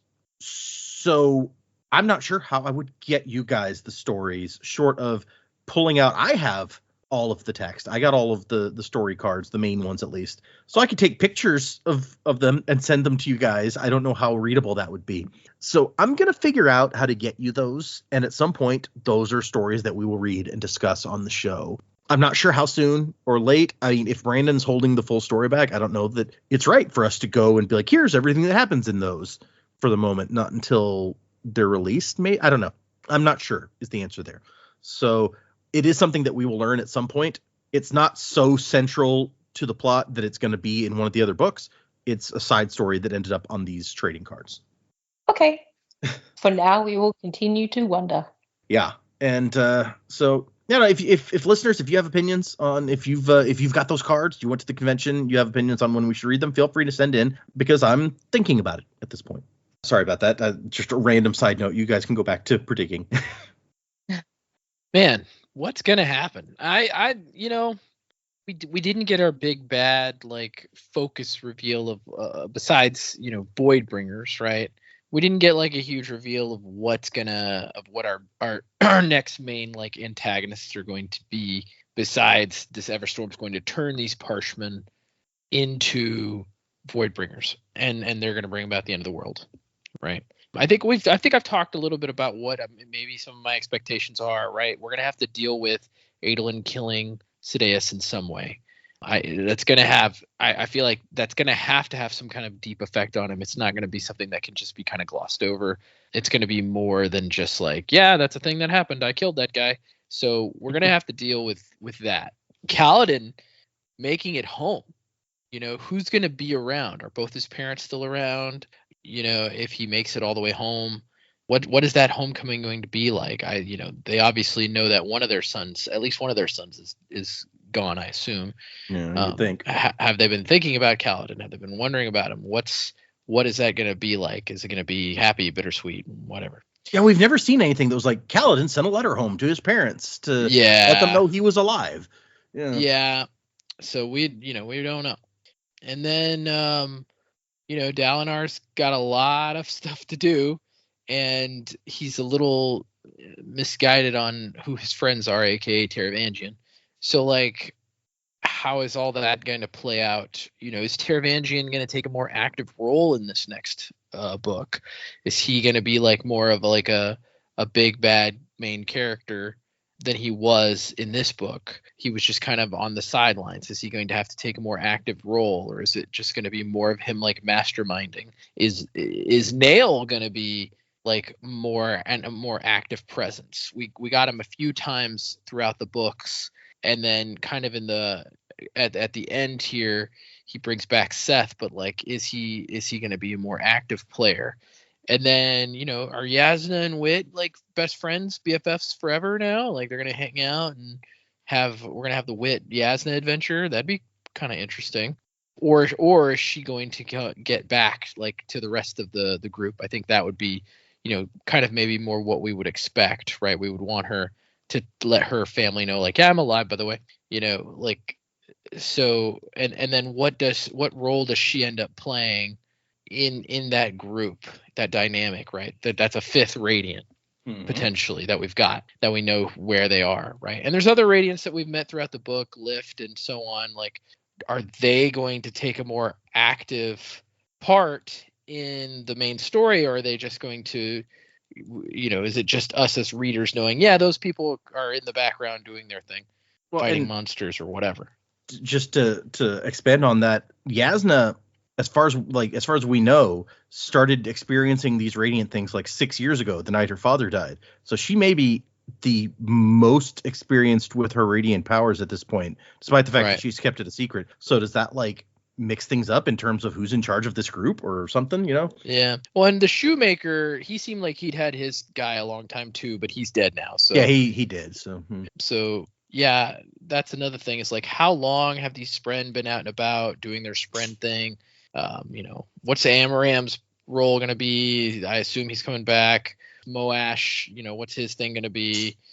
We don't like him, but like he's I doubt we've seen the last of Moash. Like, that's not the end of his story is not like, I feel like a fool.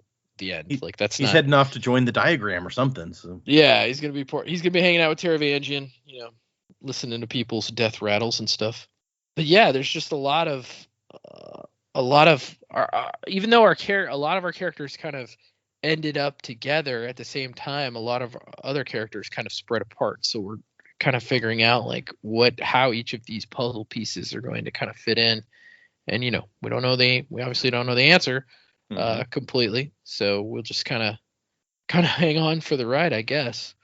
But yeah, I mean, I would want to see some kind of united front of our characters finding out like, okay, this is the bad. Let's prepare for this. It would be shocking to me if this became more Game of Thrones in the sense of like all of these different perspectives all over the planet from different people, and then they're each in like their own conflicts, that like battles and events and things like that. That would be surprising. I don't feel like that's normally how Brandon would write these stories, would have all these big separate conflicts, and then every once in a while our characters cross paths. I don't feel like that's how these stories have gone in the past. So I'd be surprised if that's kind of the way he wrote this. Even though I feel like, Game of Thrones made that kind of style of writing more popular, where it's like you've got all these characters, you're reading from their perspective, but they're all doing their own thing. They're all part of the larger story, but maybe not connected together as specifically in the story beats, right? So I don't feel like that's what we're headed for. I feel like we're going to have a consolidation of like good guy power in one area, or at least all towards one goal, as opposed to each person kind of doing their own thing. Definitely interested to know, if more heralds will be outright revealed to us instead of saying we've already met, other heralds and talked to them. Definitely interested to know who those are. Maybe we'll get more as the story goes along. But yeah, I mean, I don't have a ton of concrete things here because we're coming to the end of a story, and we're kind of in a period of like, even the characters on page are like, okay, well, what now? So that's kind of, I feel like, where we've landed. It's like in that what do we do now portion of like unknowing, unaware. Very similar actually to at least in that aspect, to the end of Well of Ascension. They're like, oh, what do we do now? What now? Yeah. Like shit just kicked. What now? Yeah. Right. At least in that they had a very specific focus of like Ruin. And of course they didn't know what Ruin was doing and what his machinations were going to be. They didn't know like, oh man, he's going to take over all of the Inquisitors. But like they at least knew like, oh, we released this bad guy out of the world. Now it's just like, we released this storm onto the world. Maybe it's going to turn people into these monsters. We don't know when it's going to come or when it's going to happen, but it's a thing that could happen. Yeah. Yeah. You're right. It's very what now? It's fun. You got me thinking about it. Have we seen any stories where it was like a lot of people are off doing their own things? I mean, I guess the first book was kind of like that of these books. Yeah. The closest beyond that I could think of. I mean, obviously Elantris, we had 3 different perspectives and they were kind of doing different things, but they're all in the same city and all of the things they're doing are kind of related. So I don't think of that as quite the same thing. I think Hero of Ages was kind of like that. Like Elend is doing one thing, Tensoon is doing one thing, Spook is doing one thing, Vin is doing her thing, and then they all kind of come together, crashing it towards the end. Yeah, even I think Sazed was like the most separated in that book, it felt like. Well, Sazed was with Spook for a lot of the time.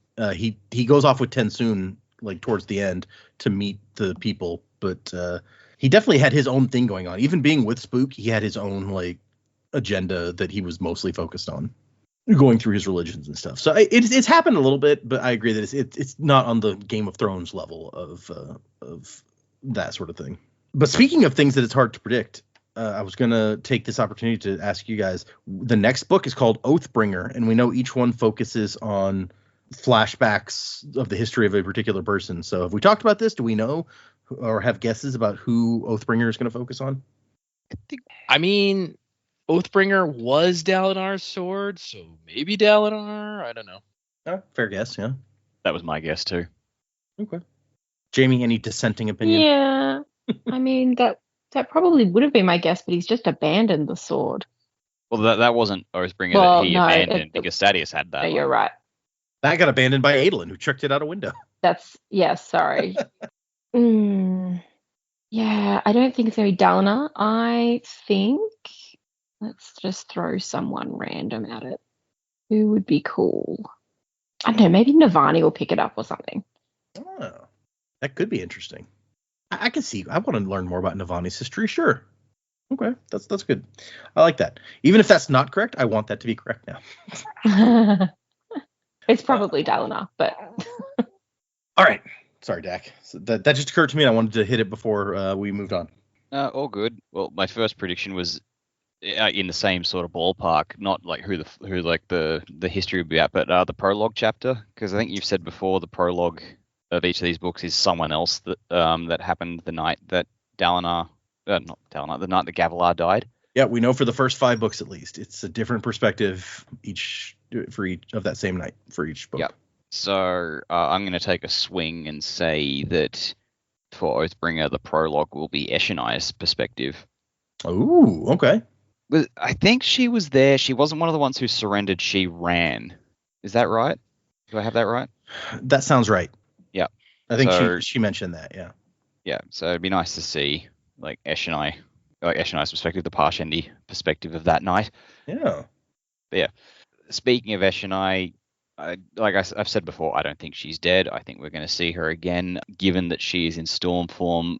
Something Dalinar said with the Stormfather is like, oh, there's going to be like a contest or something involving champions.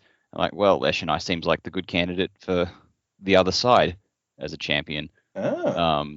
Not a willing one, obviously, but she does, like, her compliance isn't really a factor at this stage. So, yeah, I think Eshonai will have that part to play coming up because she's the last shard bearer among the Parshendi, correct? Yeah. Yep. As for other predictions, I agree with Jamie. I think ELI is going to be like much more of a presence going forward now that Sadeas is gone. She's got a personal stake in it. So I think she will be a big Alethi villain like coming up, but no one will know that for the longest time because she's too good at sticking to the shadows. I think she'll be more subtle than her husband was. I think so, but I think she will have an in because Dalinar has sort of hinted that, I'll open up communications with Taravangian, and we know that Taravangian wants Dalinar out of the way, so maybe ELI will forge something with Taravangian. The diagram will tell him to approach her, and she will just gladly go, yeah, I'm gonna fuck that guy up for you. So I feel like there'll be misdirects all the time because she is so good at hiding in the shadows, but well, so is Taravangian for that matter, really. True. But yeah, I think ultimately she's going to be one of the key villains coming up on the Alethi side, at least. She's terrifying. The other prediction I have is regarding Elhokar. We all know that Elhokar has been seeing cryptics in the mirror, so I think it's pretty clear that he will become a Radiant as well. And I think this will be a good positive step for Elhokar because like he won't be in charge of the Radiants, and I think he will acknowledge that like, okay, this is a separate thing from him being king of country. Okay. Like he will still have a position of authority, but he will not be in charge of the Radiants. And I think that'll be really good for him because he's begging people to train him and teach him stuff. So now that will happen. And probably from Shallan because she also has a cryptic, which will probably make things super awkward since she and Patton aren't happy with each other at the moment. Or at least she's not happy with Patton now that she remembers what she used Patton to do. So that might be a hell of a thing for Shallan coming up. Could also be bad because Shallan's be in with the Ghost Bloods and she can tell them all about the king, so that's not great. But I think personally, I think for Elhokar personally, I think this will be ultimately a good thing. He will be getting training, he'll be getting instruction, and then he can take the lessons from that. He can apply them to his kingship, and he can start to get his shit together and be a good king. I'm pulling for you, Elhokar.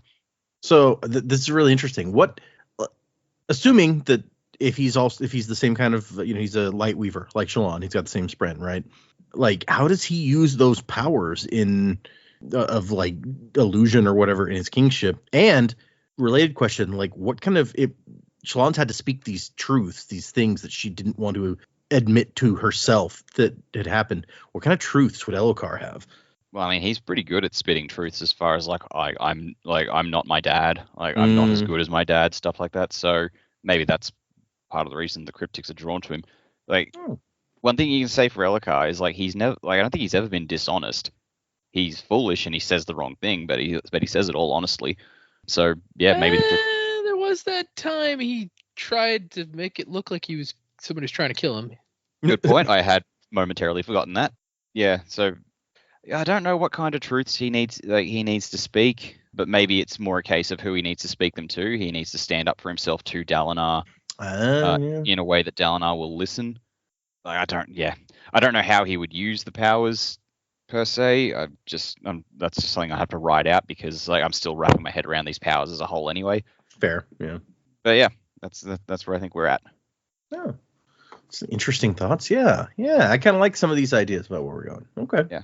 I just feel like, especially towards the end of this book, we really have seen stuff. It's like it's humanized Elhokar, and I want to see him get a win. Mm-hmm. I can see that. Like, dude needs a win because he has nothing except for the kingship of the whole country, which he doesn't really want because he's not good at it. And he doesn't. I mean, Dalinar's kind of telling him what to do a lot, so maybe that doesn't even count. But yeah. Okay, fair. I want to do. Let's hit a couple emails, y'all, and then we're going to discuss what we are going to do next. Before that, I'm going to give my rating and final thoughts on. Oh, right. Book. Yeah, go ahead. Yeah. So I went back because I was like, man, I like this book. What did I rate Way of Kings? And I rated Way of Kings very high because I didn't leave myself a lot of room to go up, which is unfortunate for me. So I rated Way of Kings an 8, and I did like Words of Radiance more, but it suffers, I think, from the same issues for me. Pacing. I think my primary issue with pacing in Way of Kings was flashbacks and how long things take to happen. And to be completely honest, while I understand the importance of the flashbacks and I do enjoy getting background story, it did still take me out of the story quite a bit in this one. So as even though I enjoyed this one quite a bit, I enjoyed Way of Kings quite a bit as well. I was prepared to give it a higher rating than Way of Kings, but based on my similar issues with it, I think I'm going to give it the same rating. So I'm going to also give Words of Radiance an 8 out of 10. That leaves me a little wiggle room for the next books if they're better to rate them even higher. But yeah, it didn't stand out to me as way better than Way of Kings. And since it suffered, in my opinion, from the same issues, I'm going with 8 out of 10 for old Words of Radiance. Okay. I've never had the same issue with the flashbacks, but I can understand where you're coming from. I will say I think Oathbringer's flashbacks are probably my favorite of the 5 that have been out. But I don't know that that's saying much. Because like I said, I haven't disliked the ones that we've had so far. All right. Let's do a couple emails, and then we're going to talk about next steps. The first one is from Cliffhanger. Is the name. It's titled, How Smart Was Taravangian and a Noise? Hello, Data, Joe, Jamie, and Dak. And I got Cliff here spells it Datuh for Data, Jough for Joe. Jamie is right, except it's short 1E. And then Dak is Daque. So they wanted to make sure to equally misspell all of them. Yeah, I was about to say Joe, like pizza dough. That's like dough, really weird. With a J, yeah. I don't know that I've ever seen that one. Second time emailing, but I've been listening since your first Reddit post advertising the pod. You recently covered the bit where Adrotagia gives some statistics regarding Taravangian's intelligence, and I thought it would be interesting to calculate just how smart they're saying Taravangian was. The answer I got was at least 27,000 times his average intelligence. I don't really think that has much meaning beyond the idea that Taravangian was unfathomably smart that day, which sort of goes towards Joe's question about how something like the diagram could be possible, even if Taravangian was really smart. We aren't even supposed to be able to understand how something like that would be possible because he was just that much smarter. Yeah. If he's 20,000 times smarter than his average intelligence, and let's say he's an averagely intelligent man, what's an average IQ? You can just calculate it that way. Let's see. Average U.S. IQ. Not going to count the Australians. It falls between 85 and 145 is what this says. So let's say conservatively he's a 95. So he's on the lower end of an average intelligence. Yeah. What's 20,000 times 95? That is 1,900,000. So he has a 1,900,000 IQ point level. That's pretty smart. That'd be like I could see somebody having an IQ that high as being so hyper intelligent that they could foresee all possibilities of all things given the right amount of data. The question is, where did he get the data? And he, it's in your data. I could not in good conscience state that number without a source for my work. So I've included an appendix with my work, but you can ignore that if you want. And there is math included down here. And I am not going to read through all of that math. I got my degree in psychology, and the only math I needed was statistics. So also, I'm continuing the email. Also, I'm used to hearing baby or dog noises in the background of the episodes. Pause to say, have we had a lot of dog noises? I mean, Joe has his dog there sometimes. I don't feel like the dog's that noisy. He can bark pretty darn loud. Okay. But whatever made the noise at 55:35 on episode 223 took me by surprise. So after reading that, obviously I had to go back and listen. I believe what happens it's a little bit past 55:35, but right about there in episode 223, I believe it is someone somewhere, probably in my house, going woohoo. Woohoo! Yeah, something like that. Might be my son going woohoo. We don't know. Could be. It was very loud though. It was like a yell. I'm like, that sounds like it might have been. Anyway, that's what that noise was. Cliff, pretty sure. Finally, watch out for Moash evangelists. Some of them take the debate around Elokar versus Moash very seriously. Thank you for a great podcast. Crabs ahoy, a spook fan. Ooh. Oh man, wait Yeah. one at the end there.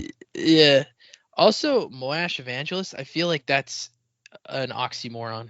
A Moash evangelist. Yeah, because I feel like you could not. I mean, I guess it's not an oxymoron, but I feel like evangelizing could be. I guess it could be a negative or positive connotation. I don't know. It just doesn't sound right to me. Movangelists. And then let's do one more of these emails. Okay, we'll do this one's from Adam.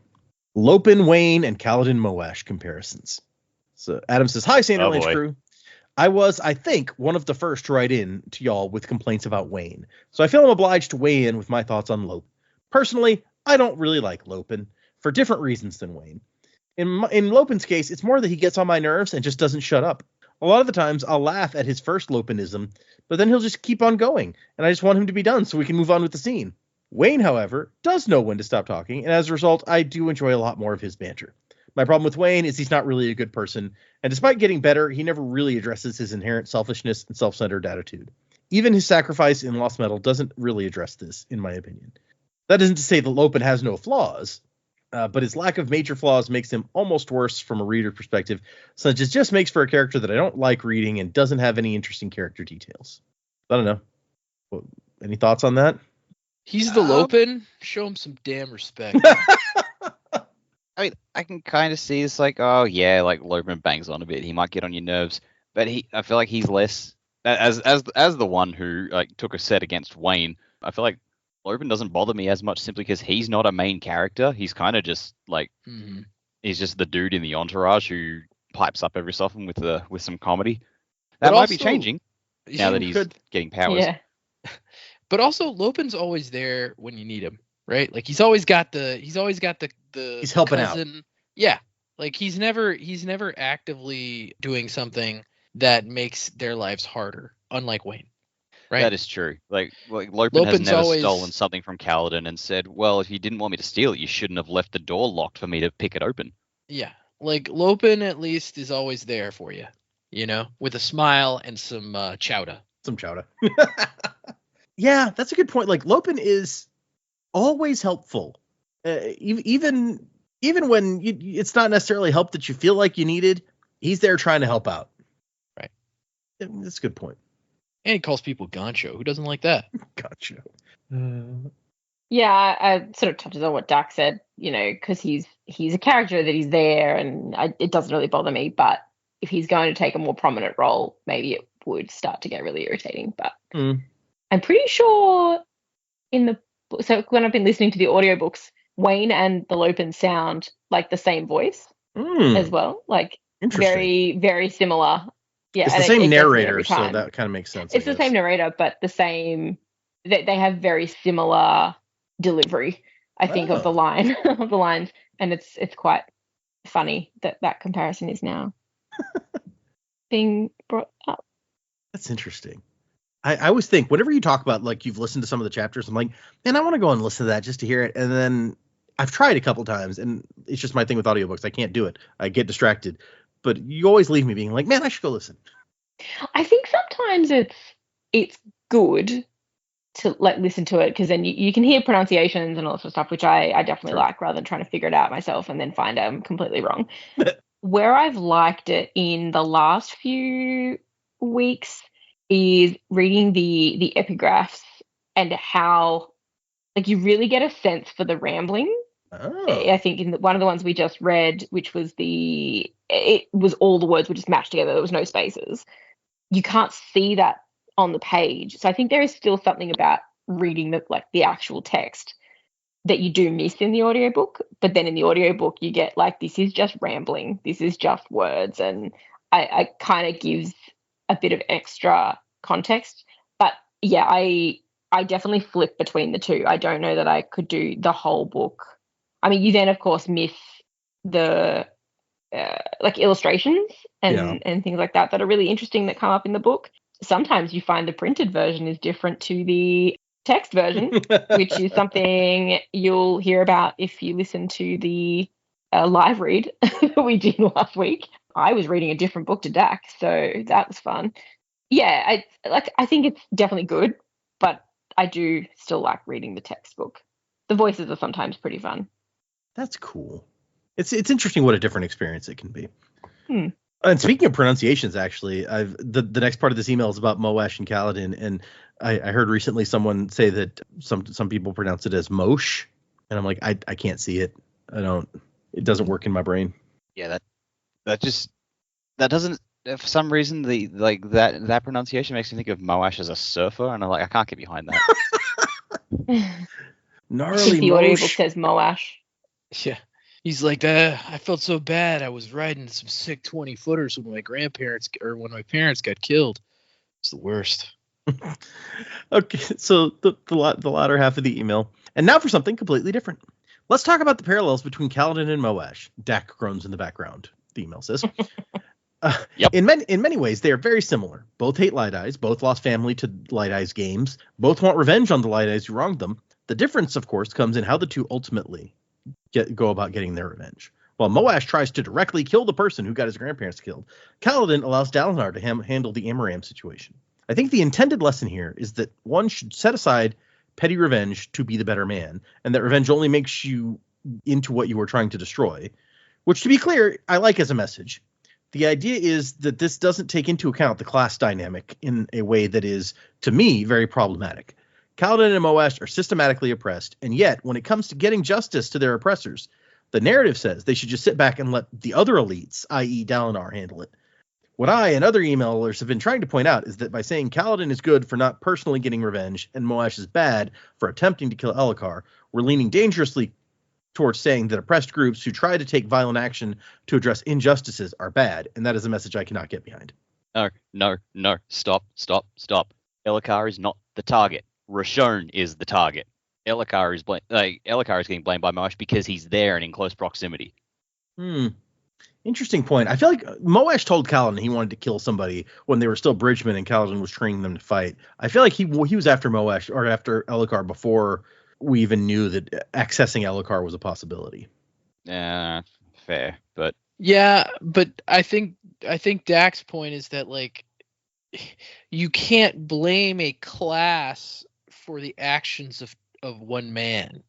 And you can't say that it's a class battle, right? Let's say that they're living in a suppressive system, right? The actions of that. So let's take a parallel comparison, right? Dalinar and Sidaeus, two men of the same class, almost exactly the same class, two men who go about using their power and authority in entirely different ways for entirely different purposes. One, you would say, is honorable. The other one is not. Okay? Has nothing to do with the fact that they're in the same class. Has nothing to do with the fact that technically you could say that Dalinar is oppressing Dark Eyes because which really, I mean, I think he shows in this book, he does see men as more equal than that. He's living within the limits of his own society and he doesn't always agree with it, right?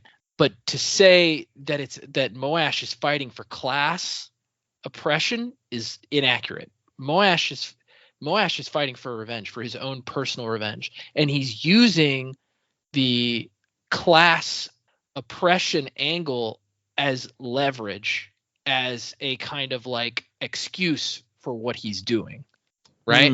Because if a Dark Eyes guy had done to him what Elhokar or Rashon supposedly did to him, he'd still be in the same position. He'd still be like, screw that guy, I'm gonna kill him.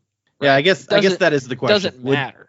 Would he try to pursue like the legal system to get justice for what happened, or would he be out here trying to get revenge, even if it was a guy at the same level as him?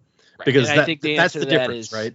Right. And now he's not at the same level as Elhokar, right? Because Elhokar is the king, but he's a Light Eyes. You could argue he's at a higher level than Rashon. Right? I'm sure that he is a higher level than Rashon at that point. Yeah. Right. So like it's not the same thing. It's not a class against class battle. Because he might have been able to get legal action taken against Rashon. Yeah. At this point. At that point, after he became a shard bearer. Yeah. That's a really good point. Yeah. So I think the class system is just an excuse for him to get what he wants. Right.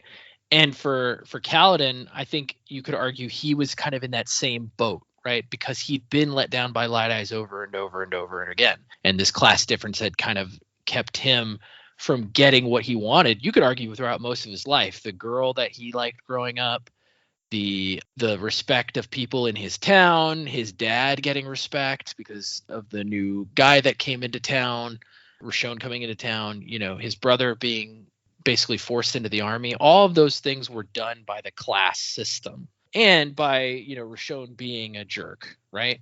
So they were both wronged by the same guy in that sense. But at the same time, when faced with the fact that, like, okay, this Light Eyes guy, this Dalinar guy, he's a good dude. That's when, like, he realizes, okay, I have to remember that I'm not fighting, like, it's not me against the Light Eyes. It's me against assholes. Like, I have to figure out who's the asshole here. Am I the asshole? Okay, then I need to back off. Are they the asshole? Okay, then I need to I need to do something about it. That's an interesting point. Yeah, I don't know that I want to try to add anything to that. There's one final little bit here.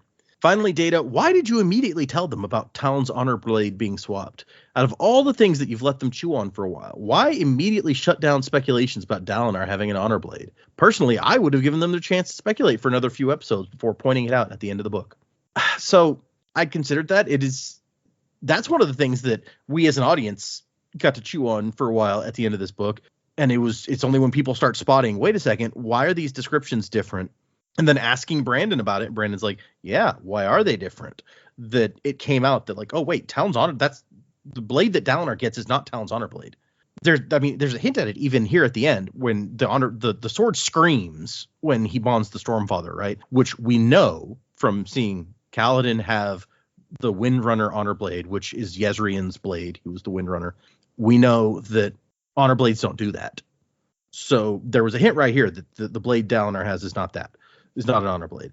But honestly, I just did it because in my mind, it's just confusing. It's one of those things where it's like, he should have, he had Talon's blade. It should be an honor blade, right? Is that a mistake that it's not an honor blade? It's a very small little bit that gives you the hint, the clue that these two things are not the same. and it's easy to miss. I missed it the first time I read through it, and I feel like it wouldn't be good for theorizing so much as it would just create confusion. Which like when you guys thought that the guys who showed up in the Clear Lake were all Ghost Bloods, and it's like how does what the Ghost Bloods doing relate to what they were doing? How does what Kelsier as the Ghost Blood leader want relate to what they're doing? That to me is a font of possible theorizing. Even if it's all going to be wrong theorizing, it could still be fun. This to me was just confusing and wouldn't necessarily lead to any fun theories. So that's why I addressed it so quickly. So people can agree or disagree with that, but that was my thinking. All right, no new patrons this week. Let's talk about what we're going to do next. So if we continue going through Stormlight, the next thing on our Stormlight archive journey is actually the short story Edge Dancer, which is in Arcanum Unbounded. So that's where you guys will be reading. And then after that, we would move on to Oathbringer. Edge Dancer set between these two books. However, would that be a one episode? That story? is a 3 episodes that I have outlined for that. Okay. So it may actually be more of a novella than a short story. But anyway, that is what we will move on to if you guys want to stick with Stormlight. However, I told you guys, Stormlight can be intense. It can be a lot. These books are so long. This is another point where I'm going to offer you guys the chance. If you're a little Stormlighted out at the moment, we can take a break, do another shorter book for a while, and then come back to that after we've kind of regenerated a little bit. So I'm going to let you guys vote. Since there's 3 of you, this should make an easy majority. Do we want to continue with Stormlight immediately, or do we want to take a break? So let's go. Let's just do the same order we've been doing. Jamie, what do you think? I'm happy to keep going. Okay. Makes sense. Joe? Yeah, I'm happy to keep going as well. All right. Dak, you can still vote. I don't know that it matters at this point. Oh, I'm happy to still keep going. Can I ask what we would have been reading if we hadn't continued Stormlight? Yeah, that's a good question. My idea was that we would do Trust of the Emerald Sea. Ooh. How many episodes would that take? That is a 9-episode book, I believe is what I in fact, I believe it's not particularly long. I believe it's not too bad. Every one of the secret projects comes out to 9 episodes somehow. Okay. When I put them out. But we're going to continue with Stormlight, so we will move into Edge Dancer, which go back to your arc. Wait. Hold on. How do you guys feel about that? You good? Or would you prefer to read Tress? I will read what I'm told, honestly. I love that attitude, Jamie. Thank you. I'm happy to keep going. I'm really enjoying the story, and I do find that my brain will probably lose a lot if we jump to a different story, and that's more a reflection of me than you guys. But I will be guided by data. Fair. Okay. Yeah, I think I do want to read some of these fancy hardbacks that we got. I've been sitting on the shelf for ages, and I want to crack them open. But I think it's sort of like, when we finished Bands of Morning and then went into Lost Metal, it's kind of like, well, we want to just continue the story of the characters we're reading rather than cutting back to them later when we've had other things filtering through our heads. So, yeah, much as I do want to finish Tress, and even that does sound like, 9 episodes, that's actually not too long at all. No, let's keep going. Okay, we'll revisit that again at the end of Oathbringer then, and maybe by that time you guys will be a little more exhausted of it after the better part of 2 to 3 years that we spent reading Stormlight, but we'll see. All right. In that case, you're going to go How many weeks is Oathbringer? Sorry to interrupt again. How many weeks is Oathbringer? Oathbringer is 39 weeks. Holy smokies. Okay. Yeah. I was like, maybe I can rearrange the chapters a little bit and shorten it. I do that sometimes, but I don't. There will be one of the unspoken basically rules that I've had when distributing our chapters every week is that I never have us read only one chapter.